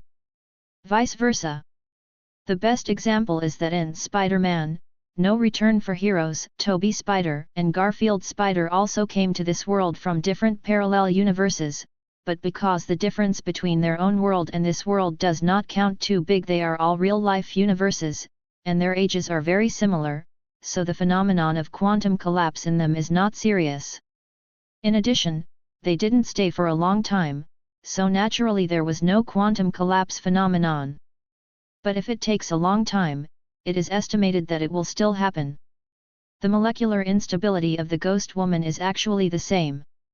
When Dr. Egghead's quantum instrument exploded, it is likely that the channel of the parallel universe was briefly opened, causing the quantum of some other parallel universes to pour into the body of the Ghost Woman Ava. The mixture of different quanta in multiple universes makes the Ghost Woman's body swing back and forth between several different parallel universes. When swinging to other parallel universes, she is invisible in the horizon of this universe. And because her ability is incomplete, she cannot receive information from other parallel universes, nor can she feel that she has been to other parallel universes. Of course, in fact, she should not have really been there. It can only be said that part of the quantum in her returned to that universe at a specific time, and then quickly returned to her. To solve this problem, the method is actually very simple. She only needs to use quantum energy to stabilize the molecular structure in her body to get her out of this state. And the reason why she robbed Dr. Pym's laboratory and confronted Ant-Man and the Wasp was because she wanted to use the quantum tunnel in the laboratory to extract quantum energy to heal herself. The Ghost Woman looked at B, and after saying a word, she suddenly staggered back, leaning her back against an experimental table, and sat down on the ground. Countless phantoms began to appear on her body. Some are standing, some are sitting, some are looking up, and some are crying bitterly. These are her in different parallel universes or different timelines, and they are symptoms of quantum distortion in her body. Bede sighed, walked forward, and knelt down. The ghost woman stared at him while enduring the pain. Bede held up a finger. "Hey, buddy, what are you going to do? I think you'd better stay away from her. She's a bit weird and dangerous." Ant-Man said, a kind reminder from behind. Bede didn't reply. He put his finger on the ghost woman's forehead, and at the same time turned on the quantum switch in his body. His fingers glowed slightly, and quantum energy invisible to the naked eye was continuously pouring into the ghost woman's body, repairing the damaged molecular structure in her body. With the progress of this restoration, her body gradually stabilized, and all those strange phantoms around her disappeared. Behind them, Ant-Man and the Wasp looked at each other and looked at each other. Only then did they realize that this Mr. Spider from the parallel universe was actually healing this girl. "Does that Spider boy you know have this ability?" the Wasp asked, nudging Ant-Man with her elbow. Ant-Man shrugged, "Maybe. I'm not familiar with him. That kid sounds not much older than my daughter. How could I possibly play with him? Okay, there should be no more problems with your body." After a long time, Bee stood up and said, "He actually doesn't like the ghost girl. In the original play, she almost went crazy in order to treat herself. She completely ignored the life and death of Dr. Pym and the first-generation Wasp couple who were still inside, and said if he dies just die nonsense. Although I can understand the unscrupulousness of a terminally ill person in order to survive, it is really hard to like this kind of demeanor that robs others of their achievements and kills them. There is nothing wrong with wanting to live, but it is a big mistake to presuppose harming the lives of others. What's more, this other is still her savior if she is really cured by quantum tunneling, then Dr. Pym, who has studied quantum tunneling, is her savior. This inappropriate Mr. Donguo and the wolf? As for why save her now? One reason is to let her stop thinking about the quantum tunnel next to her. After all, he still needs to use this tunnel to open the quantum tunnel to find Gwen Spider. Second, as long as there is a quantum tunnel, his quantum energy can be replenished at any time, and it doesn't matter if it is used up. Besides, he has a huge reserve in his body, and he is full in the particle flow. It cost less than 1/10 of the total to cure the ghost girl, so it didn't have much impact on him. There is another one, which is a small experiment.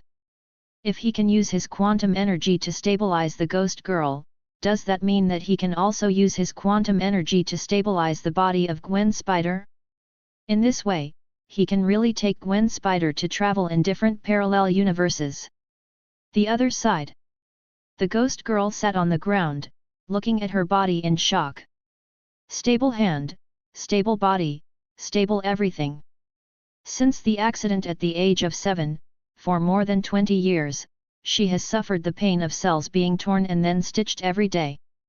This pain almost drove her crazy. And now, this pain has completely disappeared. The whole world becomes better. She reached out to touch the leg of the table beside her, but her body did not pass through it. This feeling of being able to touch reality at any time made her extremely excited. Not far away, a tall and fat black man looked at this side, with a gratified smile unconsciously on his face, and then cast a grateful look at Pete. At this moment, a bright light burst out from the quantum tunnel not far away again. A cool car jumped out of it while zooming in. Then boom!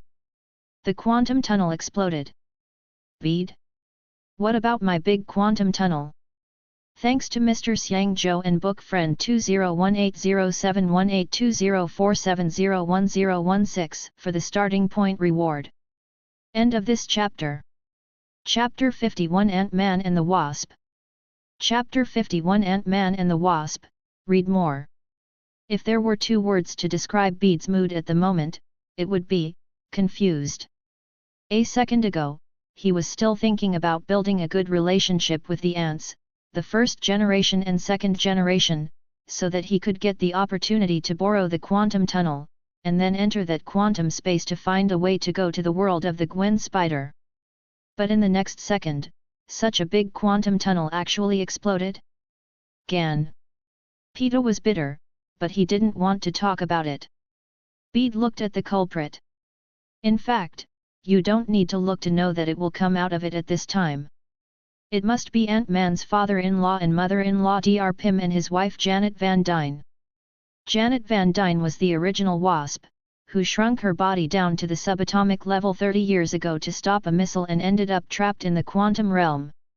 The whole story of Ant-Man 2 is actually about the fact that when Ant-Man Scott entered the quantum realm for a short time, Janet happened to borrow his body, contacted Dr. Pym and the second-generation Wasp, and finally they worked together to defeat the villain.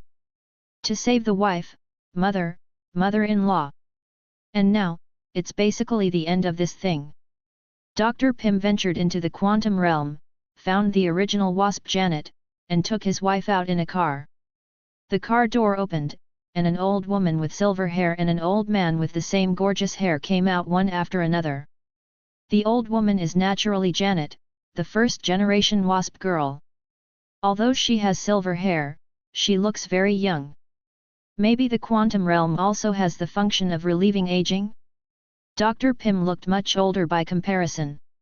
When Hope saw these two people, he immediately became excited. She walked forward tremblingly, her lips trembling, but she couldn't say a word. So did Janet. The mother and daughter embraced each other excitedly. But Bee walked over to Dr. Pym.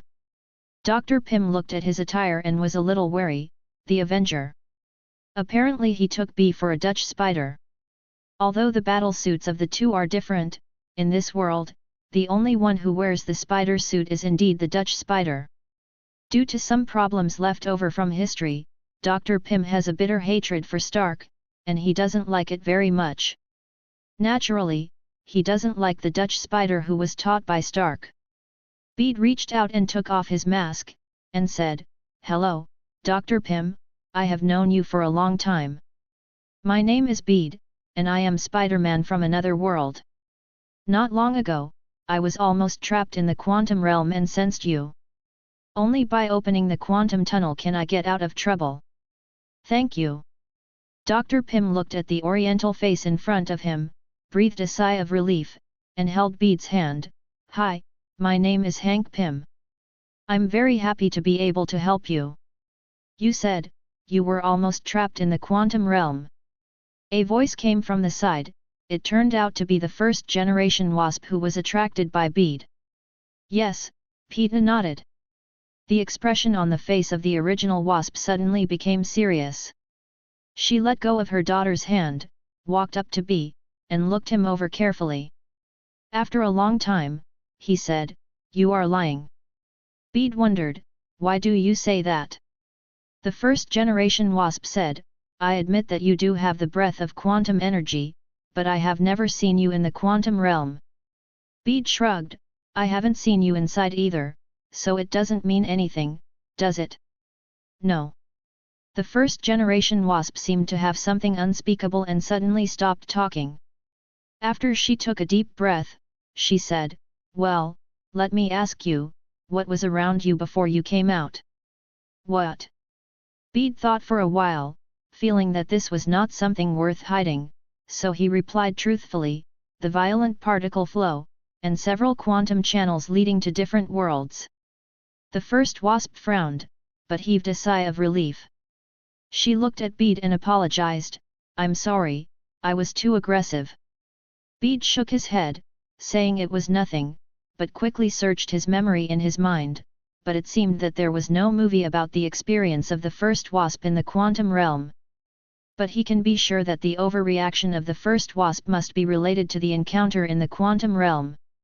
And, maybe some bad encounters. It's just that Bede thought carefully about the space before he came over. It seemed that there was nothing he could encounter, right? Is there more than one quantum realm? Etc. Quantum realm, quantum realm. A term suddenly appeared in Bede's mind. Quantum frenzy. To be precise, it's called Ant-Man 3, Quantum Tide. This is the third work in the Ant-Man series. But until Bede traveled through time, the completed movie was only up to Doctor Strange 2. Regarding the name, he saw it on the internet once. As for the content, he didn't even see the trailer. Bede didn't care about this before, but from the performance of the first Wasp, combined with the keyword quantum in the name of the Ant-Man 3 movie, Bede had a bold guess in his mind. Is it possible that the story of Ant-Man 3 is about Ant-Man and the others going to the quantum realm to face the fear of the original Wasp? According to the urine nature of Marvel movies, Bede feels that his guess is extremely likely. However, he did not delve into this issue. He was not familiar with the original Wasp, and he had only known Ant-Man for a few minutes. Since people don't want him to know, why should he ask? Besides, there is an imminent crisis that needs to be resolved urgently. Avengers 3. Thanos. Dr. Pym, Ant-Man, and the second-generation Wasp also noticed the unnatural behavior of the first-generation Wasp. They looked at each other a few times, with worried expressions in their eyes. These few are all high IQ talents, and obviously they all realized that the 30 years of the first Wasp in the quantum realm may not be as simple as being trapped. But even Dr. Pym, who has a fairly in-depth study of the quantum field, can't think of what is in that place that almost no one has ever set foot on. His eyes suddenly rested on Pete, who was in deep thought. He remembered that Bede had just said that he was also trapped in the quantum realm. Maybe this young Eastern Spider-Man knew something? Boom boom boom. At this time, a figure pushed open the glass door and ran in panting. It's a big deal. The police are here. It's so dark. I have to go, Ant-Man said immediately. He is actually still in the punishment period of home confinement. If he is caught at this time, he will be finished. If it is mild, it will be sued, and if it is serious, it will be imprisoned. He didn't want to go back to that sea prison. Today's results determine whether the book can continue to live. I hope you can support me, thank you very much. End of this chapter. Chapter 52 time. Chapter 52 time. We all have to go, we can't stay here, said Dr. Pym. The second-generation Wasp looked at B, Phantom, and Bill Foster, and said, what should they do? B put the mask on, I can leave as soon as I want, no one can stop me. The ghost girl glanced at B, and then at Bill Foster, her face full of confusion. Bill Foster nodded and gave her a determined look. The ghost woman took a deep breath, walked behind Peeta, and said, can I follow you? Peeta turned his head and asked, why? You can heal me, the ghost girl said without hesitation. After experiencing the state of good health, she never wanted to return to the situation where life was worse than death. Seeing that Bede didn't speak, the ghost woman quickly said, I have received training as an agent of SHIELD. Bede looked at the ghost woman, a little tangled. In all fairness, it's really nice to have such a follower. Although her invisibility disappeared after her molecular instability was cured, the things she knew could indeed help a lot. Moreover, since her life was tied to her, there was no doubt about her loyalty. But her past. This is the agent of S.H.I.E.L.D. who was infiltrated by Hydra, maybe it is the second Winter Soldier? Eula's code was entered in a while, and it was the kind that the relatives did not recognize. Don't say it, this is really something Hydra can do. At this time, Bill Foster on the side said, if you are willing to help Ava, I will do my best to help you. I am a professor of quantum physics at the University of California, Berkeley. Hearing his words, Bede's eyes showed surprise visible to the naked eye. He was more excited than hearing the ghost girl say she wanted to follow him. He is worried that he doesn't know how to develop his own characteristic ability. Although he read a lot of books and researched a lot of information in order to write novels before time travel, how can there be a living professor of quantum physics for those books with poor professionalism? Moreover, this Bill Foster in front of him also remembered his other identities. He also has a code name called Goliath, which means giant. He used to be Hank Pym's colleague in SHIELD. He studied the quantum field with Dr. Pym and Egghead, and personally participated in the Goliath project of SHIELD. Zoom up to 6.4 meters and get around 10 tons of force. Of course, his strength is second to none. His greatest contribution to BIT is his knowledge of quantum physics. Okay, I can promise you, Bede decided to follow his heart. No matter what, he should study his own ability first. When Ghost Girl and Bill Foster heard this, they both had smiles on their faces. Okay, guys, I think we should get out of here first, Dr. Pym said. Bede turned around and saw that Dr. Pym and Ant-Man were already standing at the door of the laboratory waiting for them. He remembered that this building, including this laboratory, is actually a trolley case filled with Pym particles, which is really awesome, and it feels almost the same effect as the universal capsule in Dragon Ball. Bede hurriedly led Bill Foster and Phantom towards the door. Of course, they can only go through the back door, because the front is full of police. However, when they came out the back door, Pedro found that he was still thinking too optimistically. Because there are actually many police cars parked here, just because this side is just facing the sea, it is not convenient to surround them. Brother, what do you usually do in this situation? Ant-Man suddenly approached Pete and asked. Bede said, don't you know, Spider-Man has always been a good neighbor to everyone, so I have never encountered this situation. Ant-Man smiled mischievously. He is just the opposite. He felt like he was doing sneaky things both before and after he put on the uniform.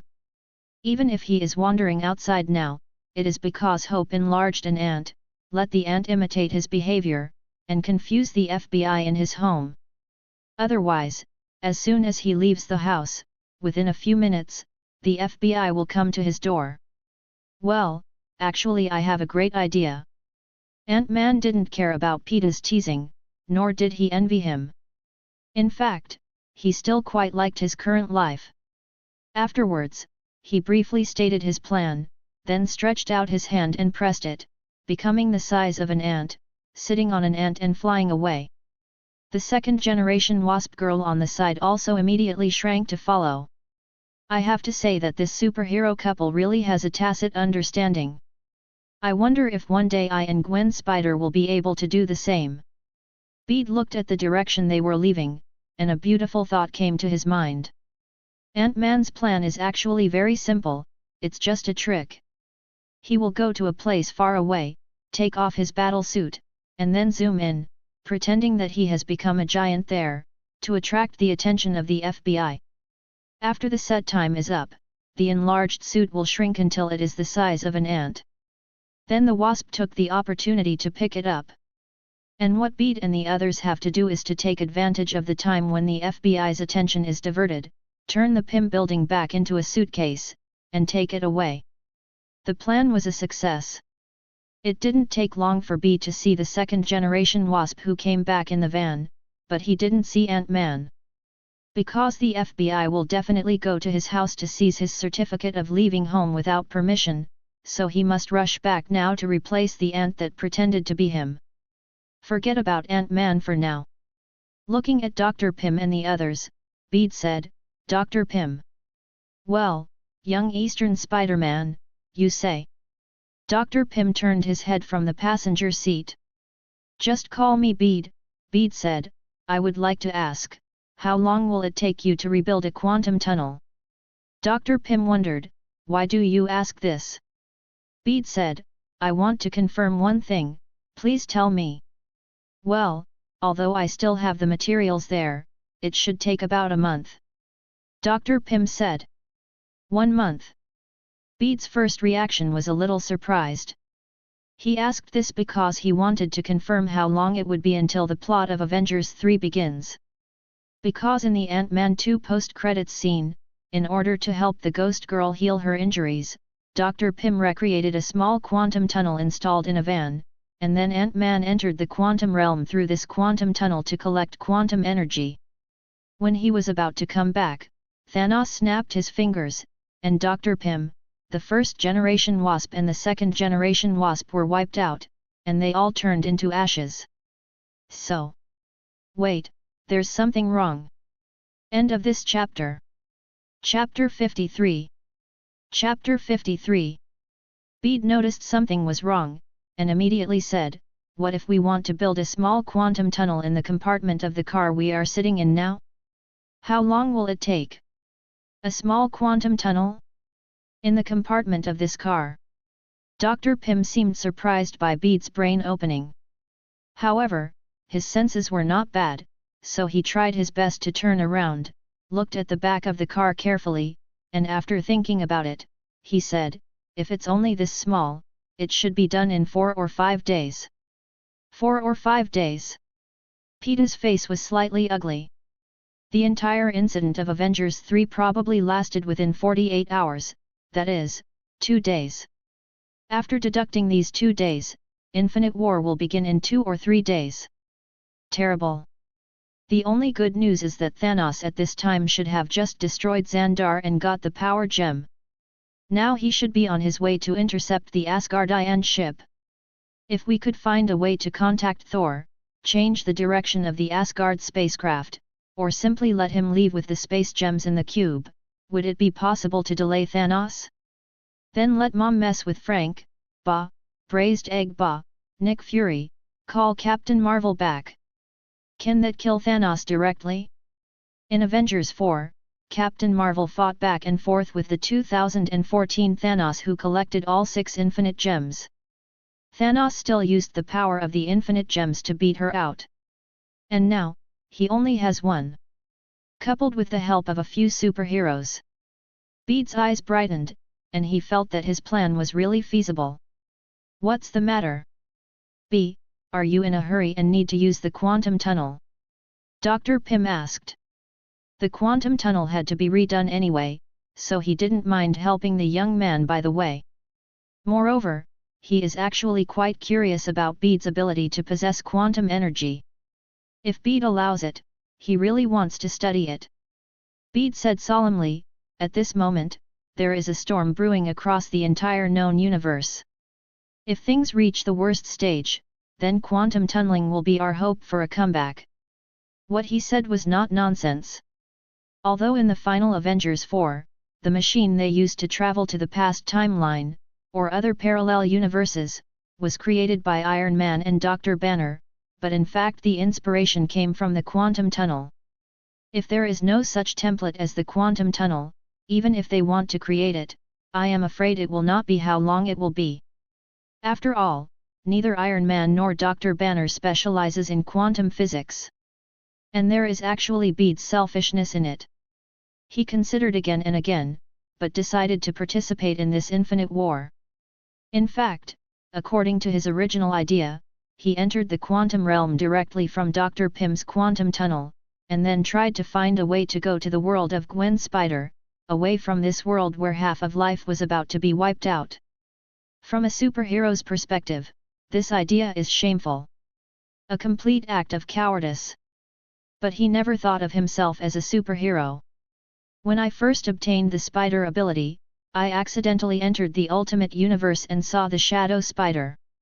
With an emotion of pilgrimage and chasing stars, he put on the spider suit and became a Spider-Man.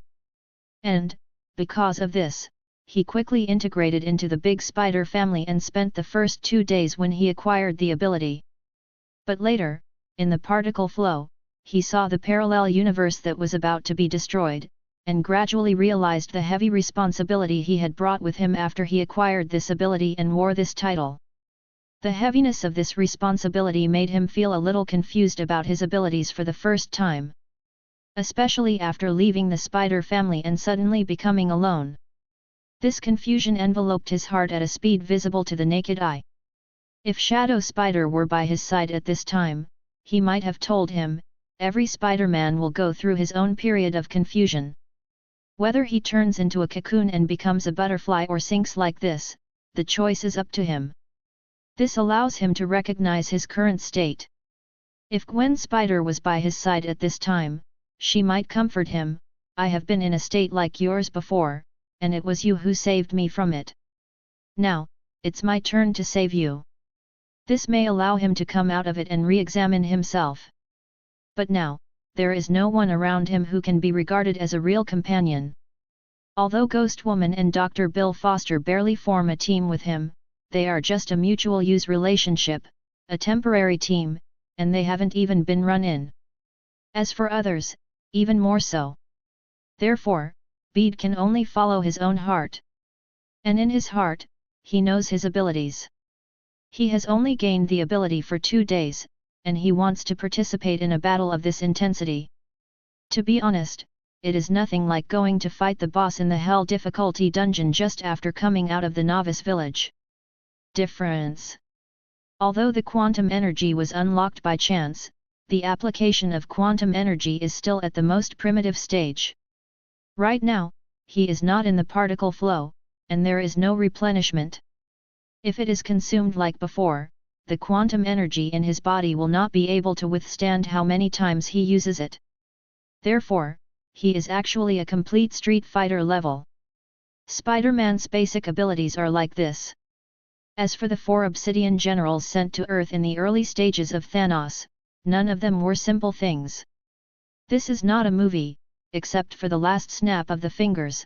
From the beginning to the end of the fight, the names and surnames died a phantom.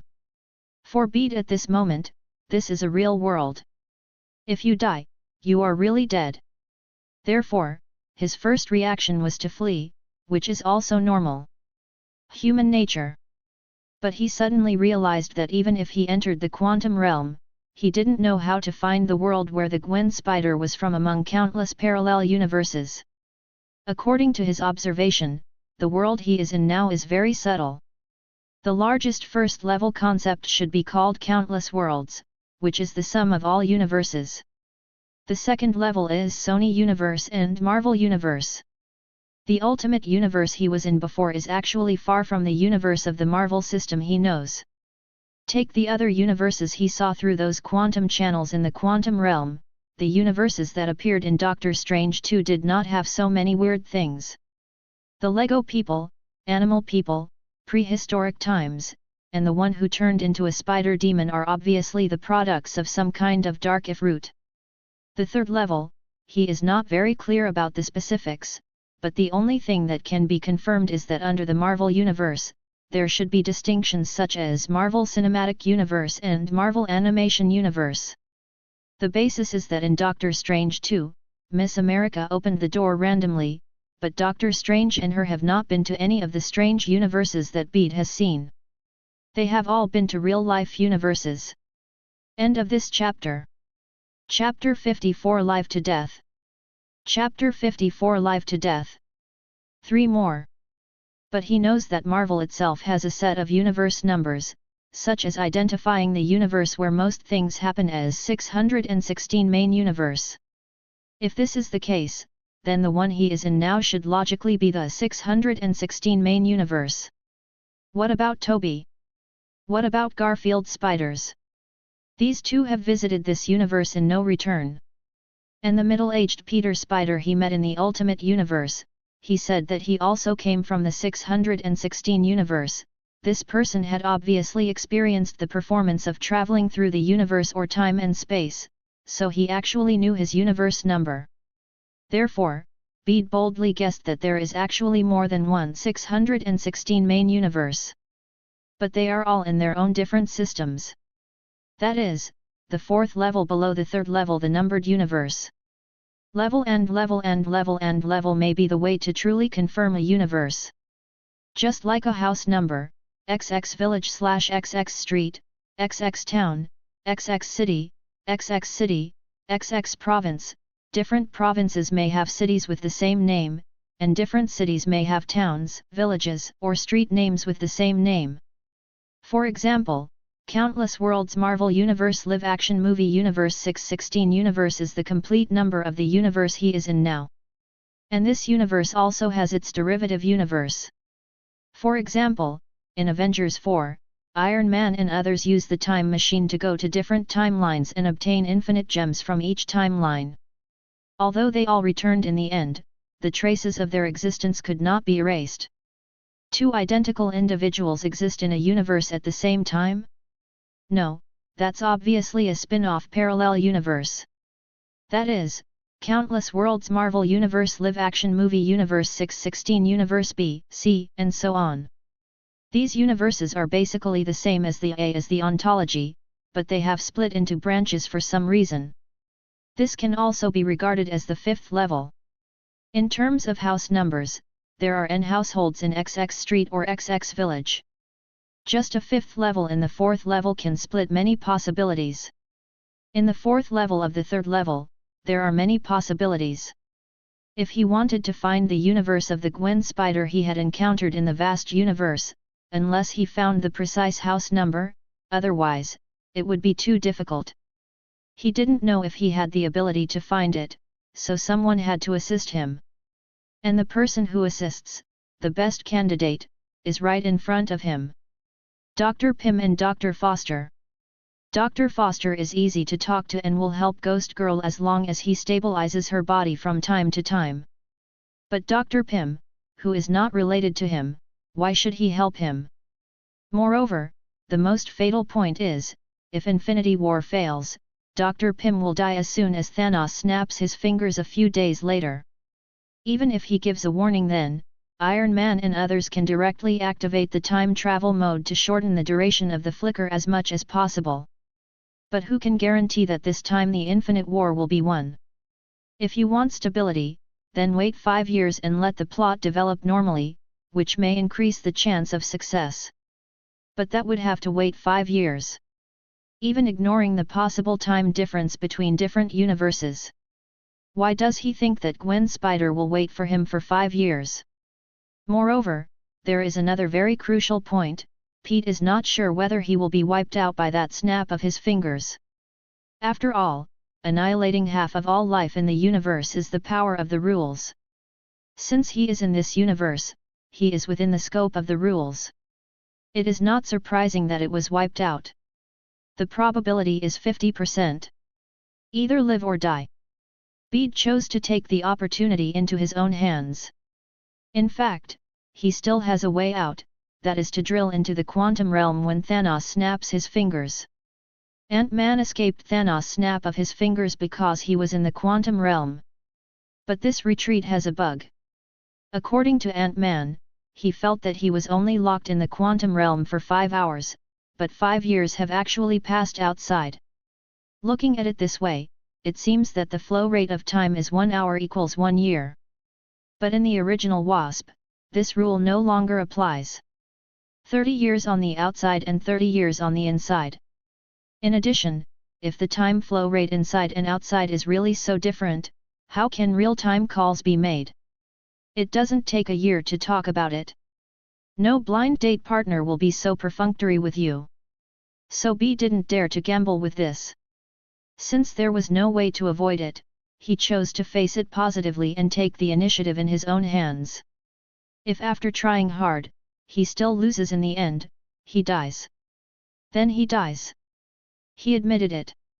Bede will tell the truth about Thanos and Infinity Stones, because whether it is Quantum Tunnel or contacting Avengers, he needs the help of this car. Hearing that half of life in the universe might be wiped out, Lewis, who was driving, slammed on the brakes and almost hit a roadside pier. He grabbed his hair with both hands and yelled frantically, "Dude, are you serious? Are we going to die?" Dr. Pym, the first Wasp, the second Wasp, the Phantom, and Dr. Foster all fixed their eyes on Pede, hoping that he was just making a joke. However, Bede confirmed to them with great regret, "I guarantee with my suit and Spider-Man's reputation that what I say is true, and it is truer than real gold." Hey! Dr. Pym took a deep breath and then spit it out. "So, you want me to build a quantum tunnel because you are not optimistic about this war, right?" Bede said with a heavy face. "The other party is one of the most powerful existences in the known universe, possessing unsurpassable power, almost invincible in body and spirit, and the Dark Army under him is so powerful that it can survive in a very short period of time. Capture any place on the Earth within time. Our chances of winning are not great, unless..." "Unless what?" demanded Dr. Pym. "Unless we can find Captain Marvel and gather all the power of the Avengers, there will be some chance of winning," Bede said. The full power of the Avengers. Dr. Pym frowned. He is not familiar with Captain Marvel. Dr. Pym had already quit SHIELD when Captain Marvel appeared. But he naturally understood the meaning of full power. Although he is obsessed with research and saving his wife, he is not deaf to what is going on outside the window. Besides, Scott secretly wore an Ant-Man suit to participate in the civil war between the Registration faction and the Anti-Registration faction 2 years ago, and he couldn't care less about it. After the Civil War, the originally powerful Avengers almost fell apart, and now it is still the Avengers in name, but in fact there are only Iron Man and War Machine. Just 2 people, can it still be considered an alliance? It's better to call hand in hand good friends. Right now, it is too difficult to call these scattered Avengers back just by Bede's few words. He doesn't even know where the old Avengers are now. Bede said, I probably know a little bit about where the Avengers are, as long as you can help me contact someone. Who? Tony Stark. Thanks to the salary thief for the 1,500 starting coin reward, thanks to Shenwei Ge, Du Jinchenj, Book Friends 202209151911188883, Nan Dual Dealer, Leaving Style, and Chen Yuxing for their starting point coin rewards. End of this chapter. Chapter 55. Chapter 55. Shit Stark. Dr. Pym cursed. He once worked with Iron Man's father Howard Stark, and he was one of the founders of SHIELD. The relationship between the two was not bad at first. Although they were competitors, they were not to the point of turning against each other. But Howard Stark stole the Pym particles he developed while he was not paying attention. Still refused to admit it. This incident became a thorn in Dr. Pym's heart, and he has since considered Stark to be an untrustworthy villain. Peter knew the ins and outs of the incident. The disappearing Pym particles were actually taken away by the American team who traveled back to the past to steal the Infinite Gems at Avengers 4. B wanted to resolve this grievance, but he couldn't do it. He can't say that he has seen the plot, but the US team did it, right? Now even the plot of Avengers 3 hasn't been released yet, say Avengers 4? Does anyone believe it? In fact, he estimated that even now, Dr. Pym and others are still doubtful about what he said. It's just that he took his battle suit and his reputation as a superhero as guarantees, so he reluctantly believed it. After all, they were going to do quantum tunneling again, which didn't conflict with Bede's request. As for the matter of contacting Iron Man, although Dr. Pym hated the Stark family and didn't want to contact him at all, he didn't say that he would contact him. He decided to leave this matter to Scott. This kid was flirting with his precious daughter all day long. Who would he send? As for himself, of course he is doing another important thing, making a quantum tunnel. So Bede and Dr. Pym parted ways at the door of Dr. Pym's house. In order to assist Dr. Pym to create a quantum tunnel as soon as possible, Dr. Foster was also left behind. Dr. Pym originally wanted to refuse, but considering the seriousness of this incident once it was confirmed, he gritted his teeth and agreed. And the rest of Bede, Ava the Ghost Girl, and the second-generation Wasp Girl took Louis Carr to Ant-Man's house. He originally thought that the Ghost Woman would also stay, but he didn't expect that she would choose to follow. It seemed that she would follow wherever Peter went. Probably because she was afraid that when Peter was away, she would experience molecular instability again. Peter sat in the car, closed his eyes, and dozed off. In fact, he was trying to remember where the Avengers were and what they were doing at this time. The best confirmed ones are Hulk and Thor. This period was followed by the plot of Thor 3. After the Twilight of the Gods, Asgard was destroyed, and all the remaining refugees boarded the spaceship and were on their way to the Earth. If there are no accidents, 2 or 3 days later, they will be attacked by Thanos, and then Loki will die in battle, Thor will be maimed, and the Hulk will be sent back to the Earth and landed in the Supreme Sanctuary of New York. The Doctor informs Thanos of his imminent arrival. It will be difficult to get in touch with these two for a while. Maybe you need to find Doctor Strange to open the portal. The US team, Falcon, Scarlet Witch and Black Widow, after quitting the reunion, became underground Avengers, most likely in Wakanda. Even if they are not in Wakanda, as long as they are in Wakanda, they can be contacted through the Black Panther. Needless to say, Ant-Man is on his way to his house. For the Winter Soldier, he was frozen in Wakanda. In the Easter egg of US Team 3, the Winter Soldier chose to be frozen because he was afraid that he would be controlled again. Vision elopes with Scarlet Witch, so just finding Scarlet Witch will find him, no matter what. As for the Dutch Spider, it must have been in school. Hawkeye, like Ant-Man, should be under house arrest now. He is in Neon in Avengers 4, which is 5 years later. There is no doubt that the Black Panther must be in Wakanda. Therefore, in fact, if he can go directly to New York, find the Supreme Sanctuary, and ask Doctor Strange to help, it may be the best solution. Doctor Strange can see the future, and he knows the seriousness of the matter by taking a good look. He can open any door, or teleport people directly. It's a jingle bell in the world. However, he doesn't know the location of the Supreme Sanctuary, so this method is passed. There are only two final choices. Either Iron Man or Captain America.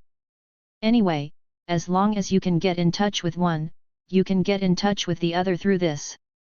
The two brothers seem to have broken up, but in fact they still miss their old relationship, and they both keep communication methods with each other.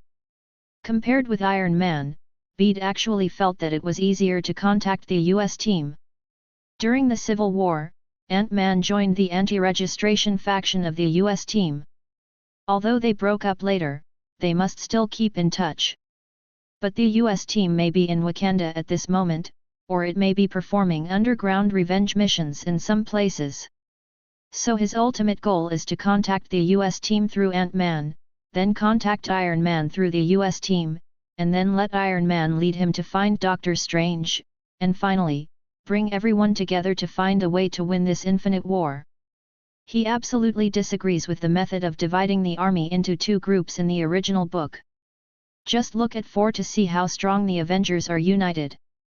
As for Avengers 3, which was divided into two groups, the final result was a disastrous defeat. Since there are conditions, Bede naturally wants to do his best to facilitate all this. The vehicle stopped in front of Ant-Man's house. Bede noticed that there were several black cars parked not far away. Ouch! FBI! Lewis yelled, stopping in place and not daring to move. Why are you so afraid of the FBI? Bede had already made a rough plan in his mind at this time, and he didn't care about Lewis' surprise. Originally, he wanted to say whether he was often warned by the FBI, but considering that there were two women next to him, he still didn't say anything. Lewis covered his mouth, turned back and whispered, "These guys are everywhere, can you not be afraid?" Bede was puzzled at first, and then suddenly realized. He remembered that these little friends in Ant-Man's team all had criminal records. Even the name of their company is ex-con, which means ex-convicts, and Lewis is one of them. And in Ant-Man 1, he was the guy who, after being instigated by Dr. Pym, instigated Scott to steal Dr. Pym's house. No wonder you are so afraid of the police. Can ex-cons not be afraid of the police? Not everyone is thick-skinned enough to enter the game as if they were going home. Why don't you call Mr. Long? Bede turned to ask the second-generation Wasp girl. The second-generation Wasp shook her head, "The FBI is here, he can't leave the house. It's not convenient for us to show up, let's wait for them to leave." The second-generation Wasp and Dr. Pym are also on the list, similar to Lewis. Oh yes, and Ghost Woman. Thinking of this, Peter suddenly had a toothache. In the last world, he still stayed with a group of superheroes anyway, but how did he get mixed up with a group of wanted criminals in this world? Sure enough, there is a problem with the opening method.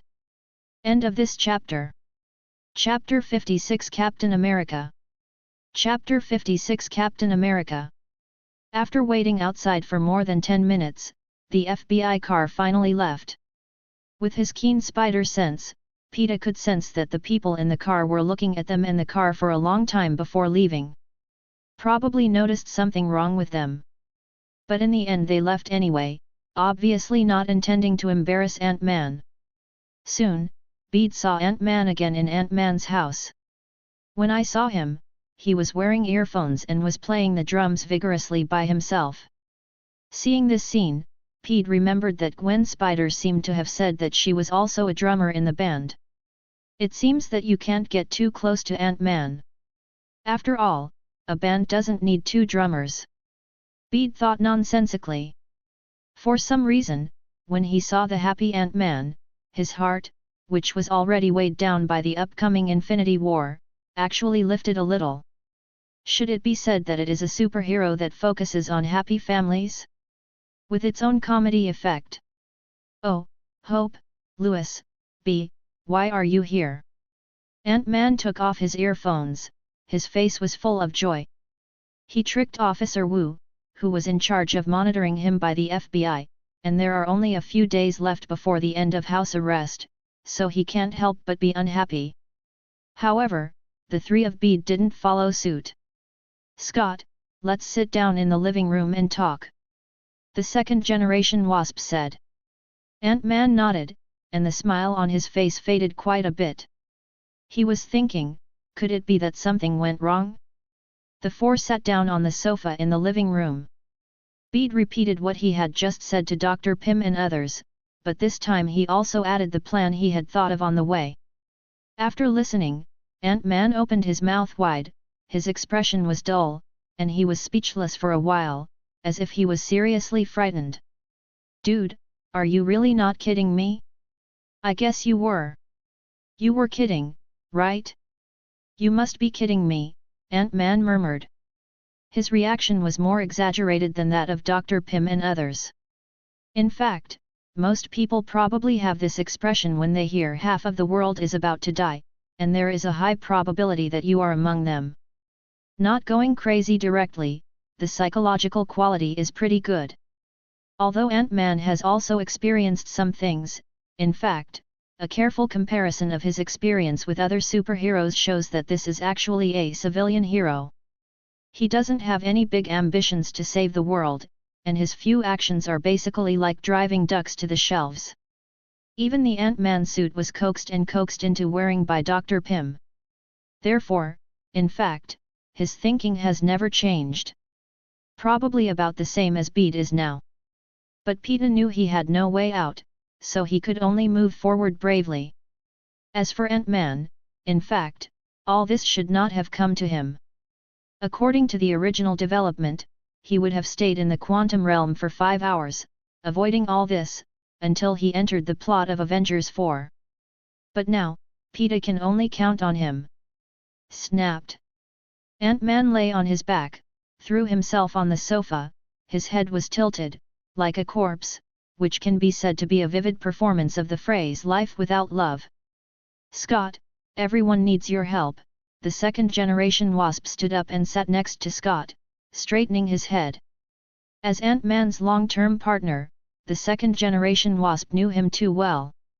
This guy is sometimes reliable, but sometimes he's too salty. Now, she was trying to bring out his dependable side. Encouraged by the goddess, Ant-Man took a deep breath to calm himself down. Okay, I do have Captain's phone number, but I'm not sure if I can still contact him. We haven't been in contact since 2 years ago. Ant-Man stood up and picked up a book from the coffee table. Bede scanned the title of the book. It was called The Fault in Our Stars, the author was John Green, and the introduction was written on the book cover. This is a 16-year-old young girl who suffered from lung cancer. The story of a boy with cancer in love. Well, probably a love tragedy novel. Judging by the age of the cover, it's clear that Ant-Man reads it a lot. Unexpectedly, his emotions are quite delicate, and he actually likes this type of novel. However, what are you doing with novels at this time? When Peter was wondering, he saw Ant-Man picking up the book and flipping through it. For a moment, the whole room was filled with the sound of flipping books. After the sound of flipping the book stopped, Ant-Man had an extra piece of paper in his hand, and from Bede's perspective, he could vaguely see a string of numbers written on it. Captain America's phone number? Ant-Man obviously didn't mean to explain.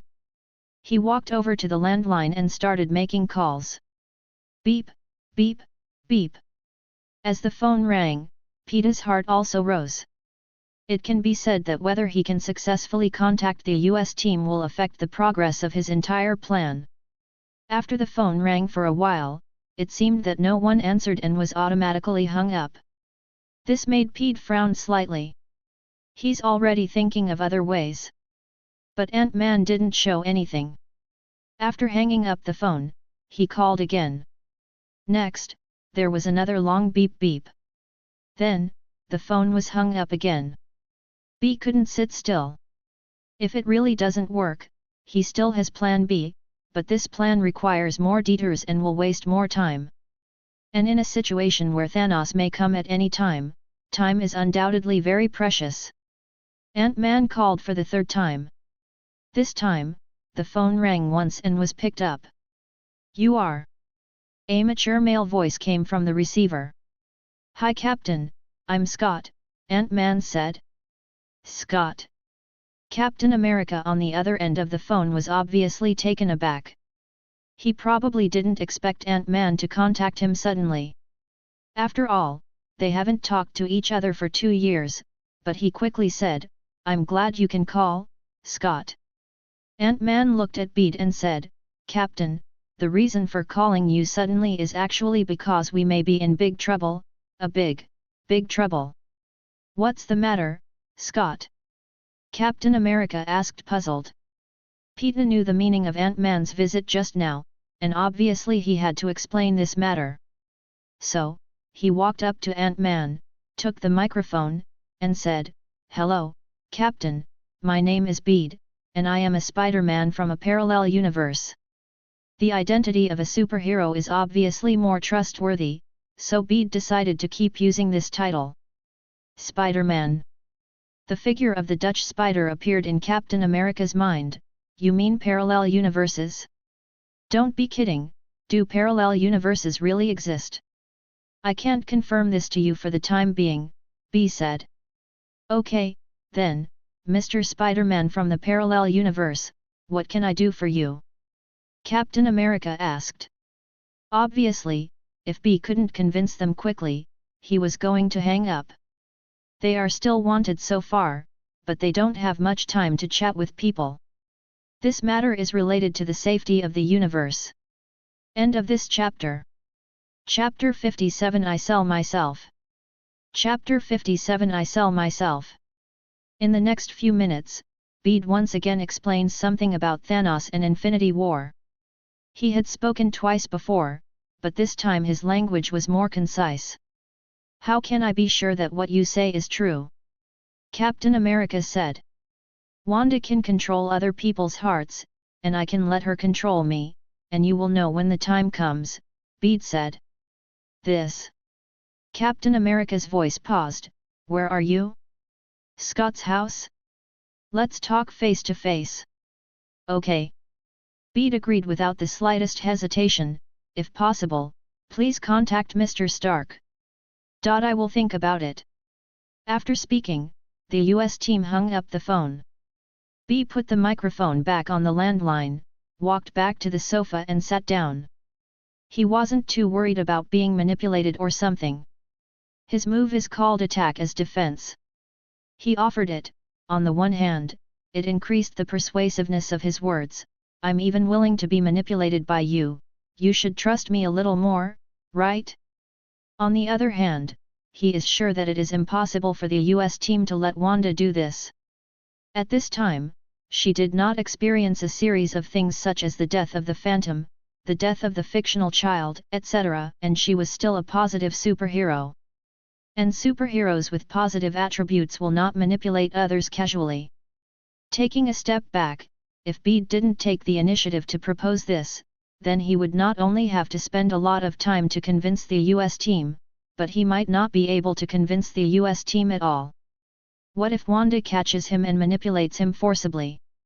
Even if it was proved afterwards that they had indeed wronged Pedro, but at that time, everything that should be done had already been done, so what's the point? Of course, it doesn't rule out the possibility that they just want to do it regardless. If that's the case, then don't blame him for not talking about martial arts. Although Wanda's abilities can read and change people's minds, they cannot fully read memories. If he gets to that point, then he will not participate in the reunion, and when the calculation time is almost the same, he will directly drill into the quantum realm, regardless of the flood outside him. Meanwhile, on a small island in a small country in Utah. Here is a secret base of the Underground Avengers. Cap, Black Widow, and Falcon are either sitting or standing. There was silence in the base, and none of the three people spoke. Do you believe what he said? In the end, it was the Black Widow who broke the silence. He should have no reason to lie to us, right? And he used such a wild lie, for what? To cheat money? Then he should go to Stark. The US team said. He said he is Spider-Man from the parallel universe. Is that the kid Stark brought before? Falcon asked. Captain America shook his head, the voice sounds much older. If it's the same person, it should come from the future of the parallel universe. The parallel universe is actually real, that's true. Falcon shrugged. Even there are villains who want to collect those stones and destroy half of the universe. It's not surprising that there are parallel universes. Black Widow said. Then what shall we do now, Captain? Falcon looked at Captain America. You go and get Wanda back, this matter needs her participation anyway, said the US team, and Vision, according to Bede, one of the enemy's targets is the spot on his forehead. A mind gem. Captain, do you really want Wanda to control him? Falcon frowned. Captain America shook his head and said, of course it's impossible. There are many ways to prove all this. There is no need to focus on this. If all this is true, he will be our companion, and we all have to thank him. Well, Wanda should still be in that house in Scotland now, shall we go there now? Black Widow said. You go ahead, I still need to contact you. Although the US team didn't say the man's name, both Black Widow and Falcon knew that he was talking about Iron Man. The love and hatred between these two brothers cannot be explained clearly in one or two sentences. After the Sokovia Agreement incident, the two parted ways. They thought they would never see each other again, but they didn't expect to contact him now. If you think about it, you can see how entangled the US team is now. B woke up in a daze several hours later. It was night when he was in the Ultimate Universe, and it was time to sleep in a few hours, but it became daytime when he came here, and then he was busy fighting Infinity War, and his spirit was highly tense. So, after contacting the US team, Bede fell asleep unknowingly during the waiting period. Fortunately, this is Ant-Man's home, which is quite safe. Bede looked up and found several people standing outside the door, walking towards this side. The leader was a muscular man with a full beard, wearing a combat uniform, and could smell a faint smell of gunpowder smoke, probably pickled. Standing behind him is a black guy wearing tactical glasses, a heroic silver-haired beauty, and not far away there is a blushing like sweet potato skin, it should be considered a man. Beside him stood a brown-haired woman. Seems like an odd combination. Although the appearance of these people was slightly different from what he saw in the movie, B quickly recognized their identities. Cap, Falcon, Black Widow, Vision, and Wanda. That is, the Underground Avengers now. Except Vision. Bede also looked back, but didn't see Iron Man's figure. What moved Bede a little was that at this moment, there was a figure with his back turned to him, standing in front of the door, blocking these people from the door. Thank you, Ava, let the captain and the others come in, Bede said. The ghost woman turned her head to look at him, nodded, and silently stepped aside, leaning against the wall to be her little transparent again. B stood up and met Captain America's eyes in the air. Hello, Captain, it's the first time we meet, Please give me your advice. Bede offered to extend his hand. Hello, Spider-Man from the parallel universe. Captain America walked up and shook his hand. Just call me Bede, said Bede. Mr. Wilson, Ms. Romanoff, Mr. Vision, Ms. Maximov, hello. Falcon greeted him. Hi, P. Vision looked at Bede and said, it seems that you know us well. Bede nodded and said, in my world, there are your stories, so I know almost every one of you. What Bede said was sincere, but it made Captain America and the others look at each other in dismay. This is different from what they said to the Shadow Spiders before. The Shadow Spiders are visitors from the parallel universe, so they are very accepting of this statement. But this is the first time for Captain America and others to come into contact with the concept of parallel universes, so one can imagine the shock caused by this. Captain America took a deep breath. Tell me about your information. But Bede just shook his head. I want to know, where is Mr. Stark? End of this chapter. Chapter 58. Chapter 58.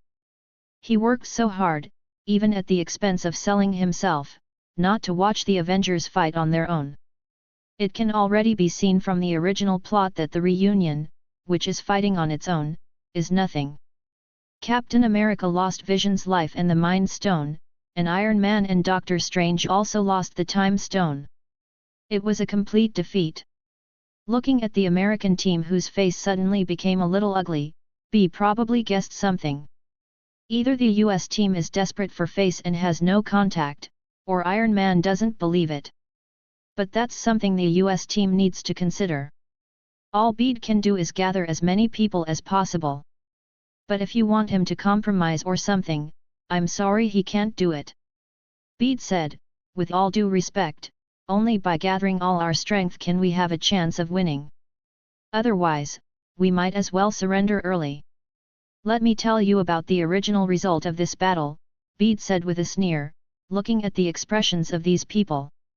First of all, you, Vision, will have the Mind Stone removed from your forehead by Thanos himself. Bede was the first to point at Vision. This one is really dead. Even though the Skysword Bureau made a White Vision in the drama version, the issue of the ship of Theseus paradox and whether White Vision is a vision is very doubtful. Vision's complexion made it impossible to see his emotional changes.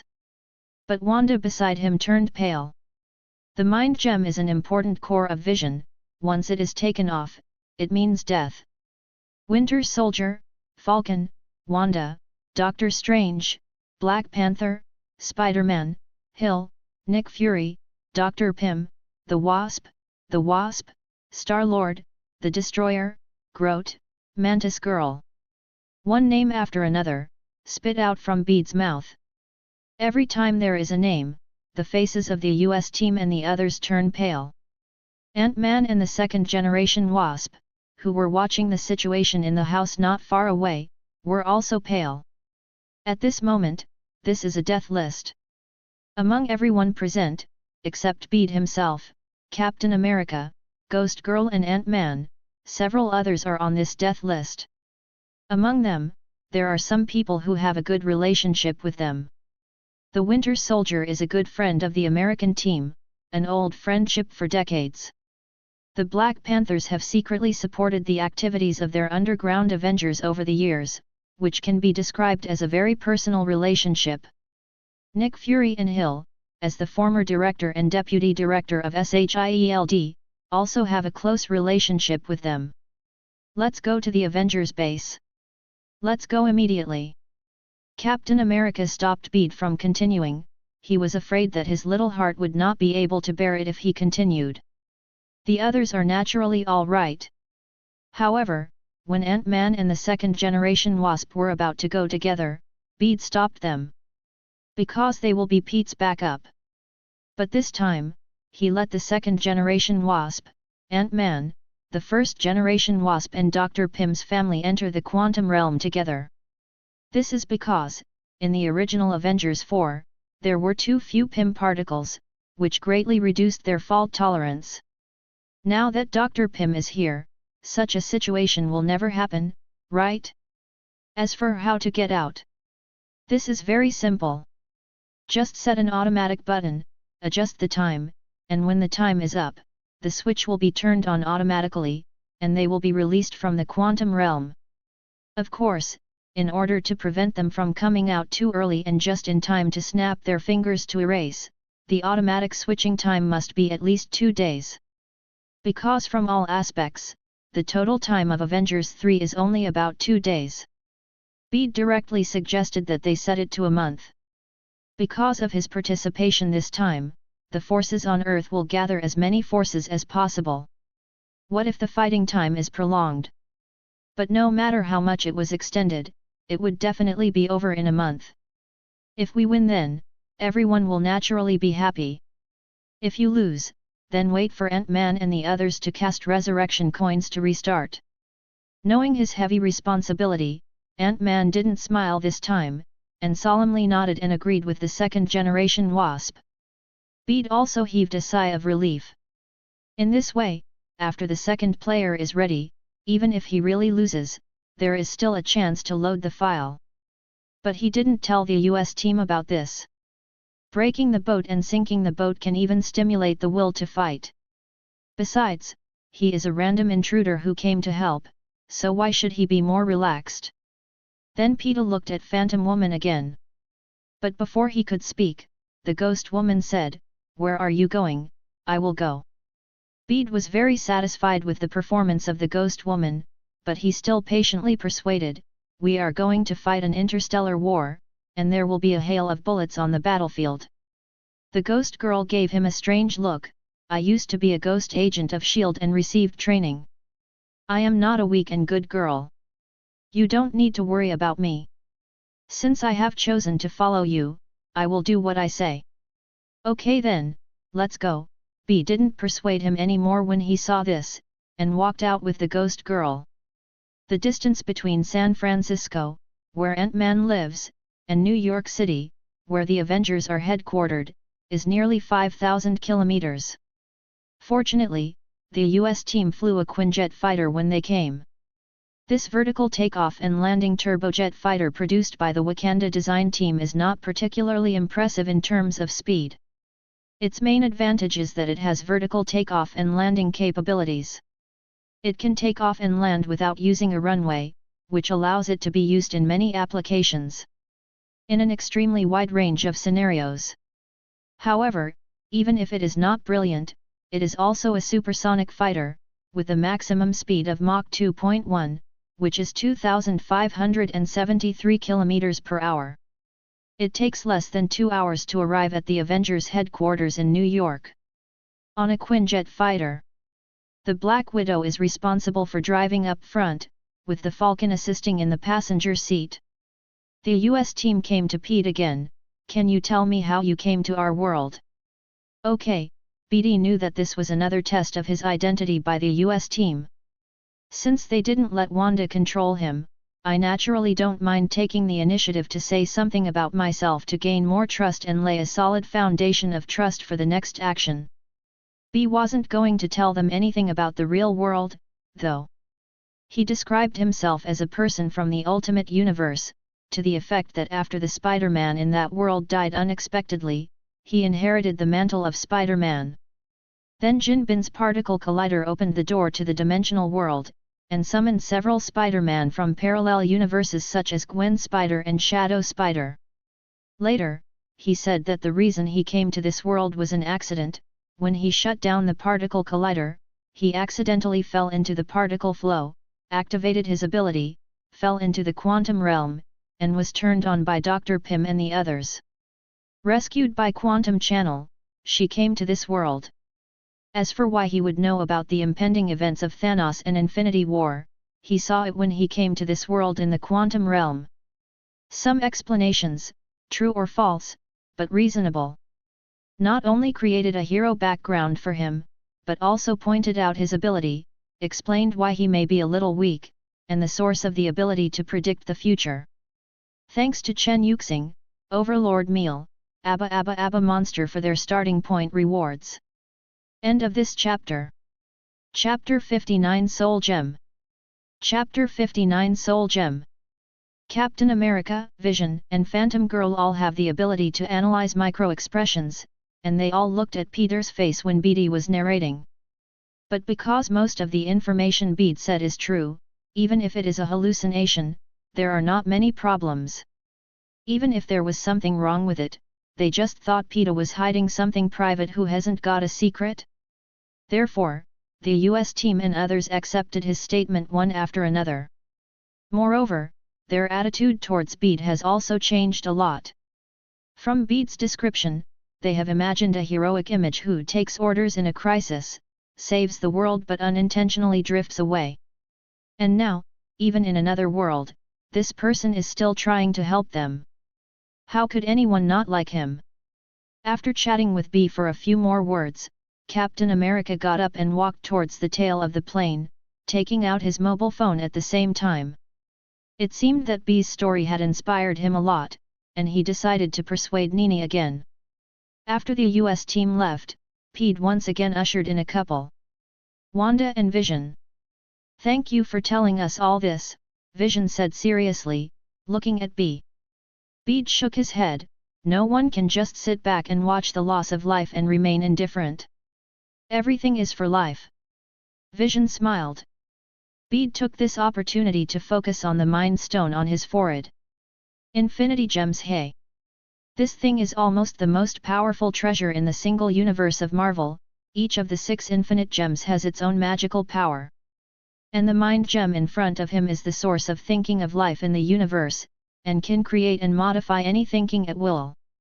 Loki once used the Mind Stone scepter to control Hawkeye and let him work for him. It should also have the ability to develop the brain, and Hydra used this ability to inspire the potential of Wanda and Quicksilver. Of course, the most successful case is still in Vision. Iron Man and Dr. Banner imported Jarvis into the body of Ultron, and then set it with the Mind Stone, and finally created the illusion. If possible, Peter really wanted to see if he could get an infinite stone to use. As Spider-Man, his physique should be second only to the Hulk among many mortals. 1 or 2 Infinity Stones should not be able to do anything to him, right? Moreover, he just happened to have a way to make Vision take the initiative to hand over the Mind Stone. "Mr. Vision, Ms. Wanda," Bede said after sorting out his words, "I don't know if I can make a small suggestion." Wanda blinked, nodded and said, "Tell me about it." Bede said, "I suggest, take out the Mind Gem from Mr. Vision's forehead." "What did you say?" Wanda's eyes widened, anger welling up. But Vision stopped her. "Wanda, listen to Mr. Bede." Bede was also taken aback. When Wanda was angry just now, his spider sense was stronger than ever. If it wasn't for the mental preparation, he would have just jumped out following the spider's induction. He continued, "The Soul Gem is one of Thanos' goals, and he is bound to get it. Although if all goes well, we can gather enough forces to contend with Thanos, but in our Hangzia's words, we are not afraid of stones. Just in case, if something goes wrong in the end, Mr. Vision, who was violently taken out of the Soul Gem, will definitely die. Rather than that, we might as well take it out in advance. At that time, even if the Mind Stone is taken away, Mr. Vision will not die because of it." Peter spoke with sincerity. Wanda frowned slightly. She knew that she had overreacted just now. Vision said, "I'm sorry, Mr. B, I apologize to you for Wanda's behavior just now." Bede waved his hand. "After all, it is my lover, and I can understand Ms. Wanda's mood." Wanda said, "But the Mind Gem is the core of Vision. If it is taken off, then he will." Bede shook his head and said, "The Mind Stone does provide Mr. Vision with self-awareness, but this does not mean that Mr. Vision cannot live without the Mind Stone." Both Vision and Wanda looked at Peter expectantly. If they could live, who would want to die? Bede didn't say it directly, but asked instead, "Mr. Vision is very knowledgeable, please tell me, what is thinking?" The hallucination thought for a while, and said, "From the perspective of biological science, thinking is that neurons transmit signals to axons through electrical pulses or action potentials, and then use chemical neurotransmitters to form neuronal synapses. Passing the signal to the next neuron receives it through the dendrites, and continues the process of transmission to the third neuron using the axon. He paused and said, "You mean, use technology to simulate the neuron synaptic signals released by the Mind Stone, so that I can completely get rid of the Soul Stone's shackles?" But soon, he shook his head self-consciously, "I'm afraid it can't be done. Even Mr. Stark can't program every neuron. It requires too much engineering." Bede smiled and said, "Skills have specializations. Mr. Stark is not an expert in this field. Natural force is not enough, but I know there is a place in the world where it can be completed." "Where?" "Wakanda." 2 hours later, the Quinjet fighter plane that Bede and others were on landed slowly beside a huge building complex. After getting Bede's suggestion, although Wanda wanted to take the Vision to Wakanda immediately, so that he could get rid of the Mind Stone and become a truly free individual, in the end, he came here first. Although they have already withdrawn from the Avengers and started their own business, there is one thing that no one can ignore. The Avengers still has one of the best brains in the world today, a superhero who combines fame, wealth, and ability. Iron Man Tony Stark. This is called the existence of a god with a mortal body. The Avengers are reunited, and he is indispensable.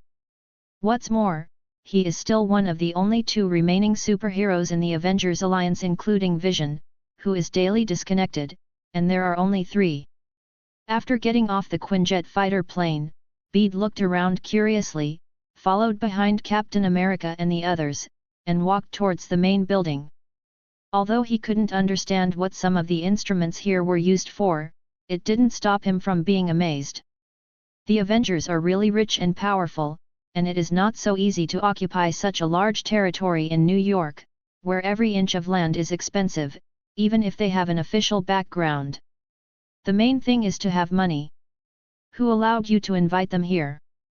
However, when Bede, Captain America and others entered the building, the first thing they heard was not a warm invitation, but an angry question. End of this chapter. Chapter 60 Iron Man.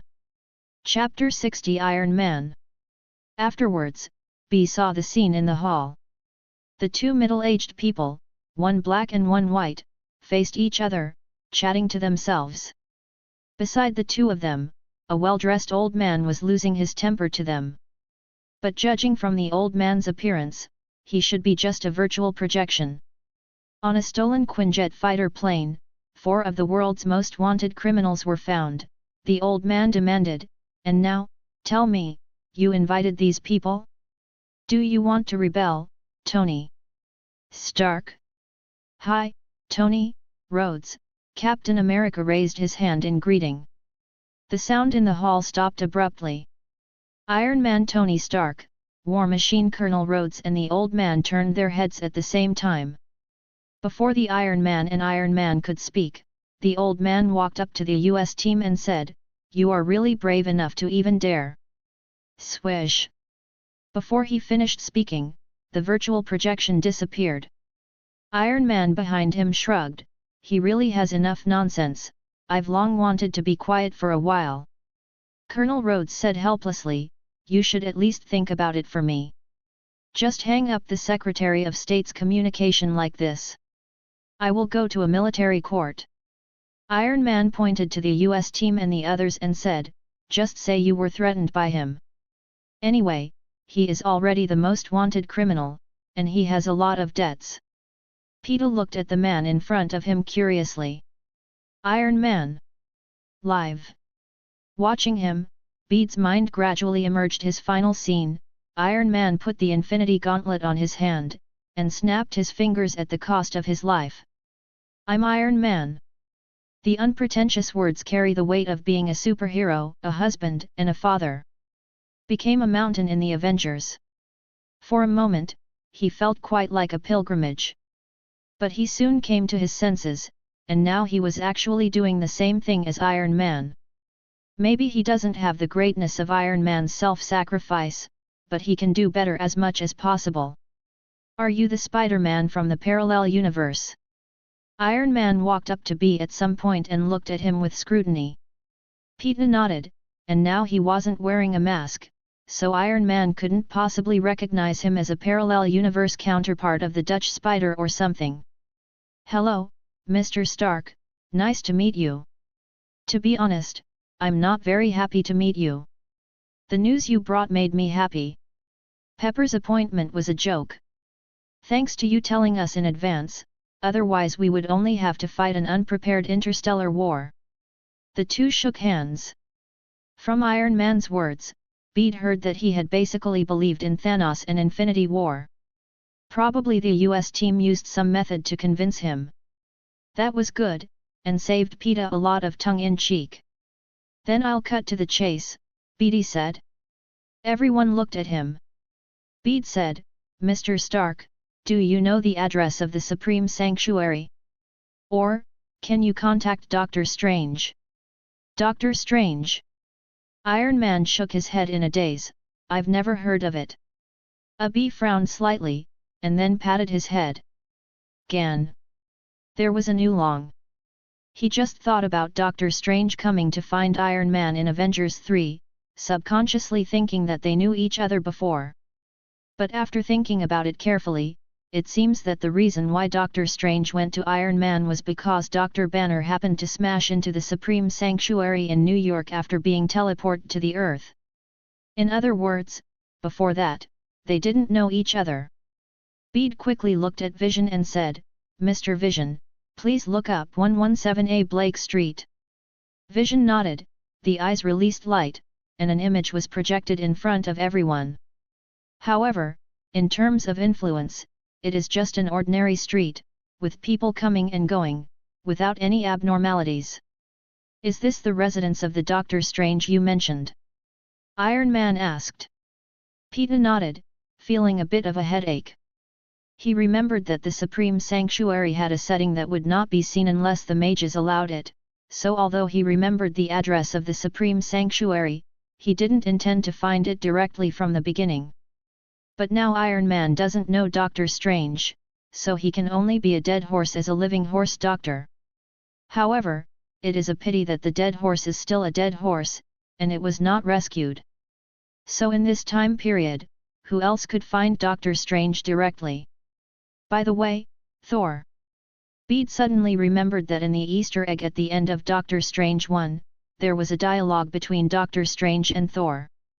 In it, Thor also opened an unlimited refill mode, which made many alcoholics call experts. "So, is there a way for you to contact Thor?"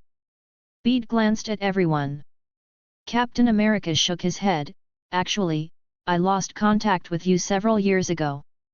"He has always been in contact with us unilaterally." Iron Man nodded in the same way. "Soul knows this Doctor Strange?" "May I ask, what does this doctor do?" Bede explained, "On Earth, there is a very special existence called magic. They can use dimensional magic to do many magical things. Doctor Strange is the strongest mage appointed by the Supreme Mage of the previous generation, and he is also the current one." "The Supreme Mage?" "Mage." Everyone's eyes turned to Wanda involuntarily. The chaos magic used by Wanda is also magical and extremely powerful. After listening to Bede's description, they unconsciously substituted Doctor Strange into the image of a mage like Wanda. Iron Man said thoughtfully, "If you say that, it is indeed a good help."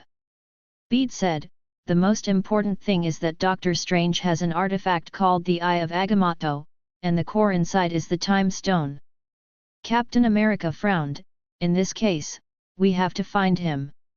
Bede nodded and said, "If Doctor Strange is allowed to fight alone, the Time Gem is likely to be lost, and he lives in the Supreme Sanctuary in New York City. Once the opponent launches an attack on him, New York City will also be attacked. Cause great havoc."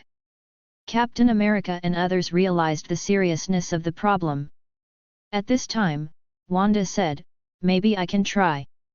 Since you said that the Supreme Sanctuary is covered with magic and therefore cannot be touched by ordinary people, then maybe I can use magic to break its magic." Bede's eyes lit up slightly. Yes. Although Wanda is not the Scarlet Witch yet, her magical attainments are actually no worse than Doctor Strange. Even in terms of expressiveness, she who can destroy the Mind Stone with one hand and suppress Thanos with the other is much better than Doctor Strange.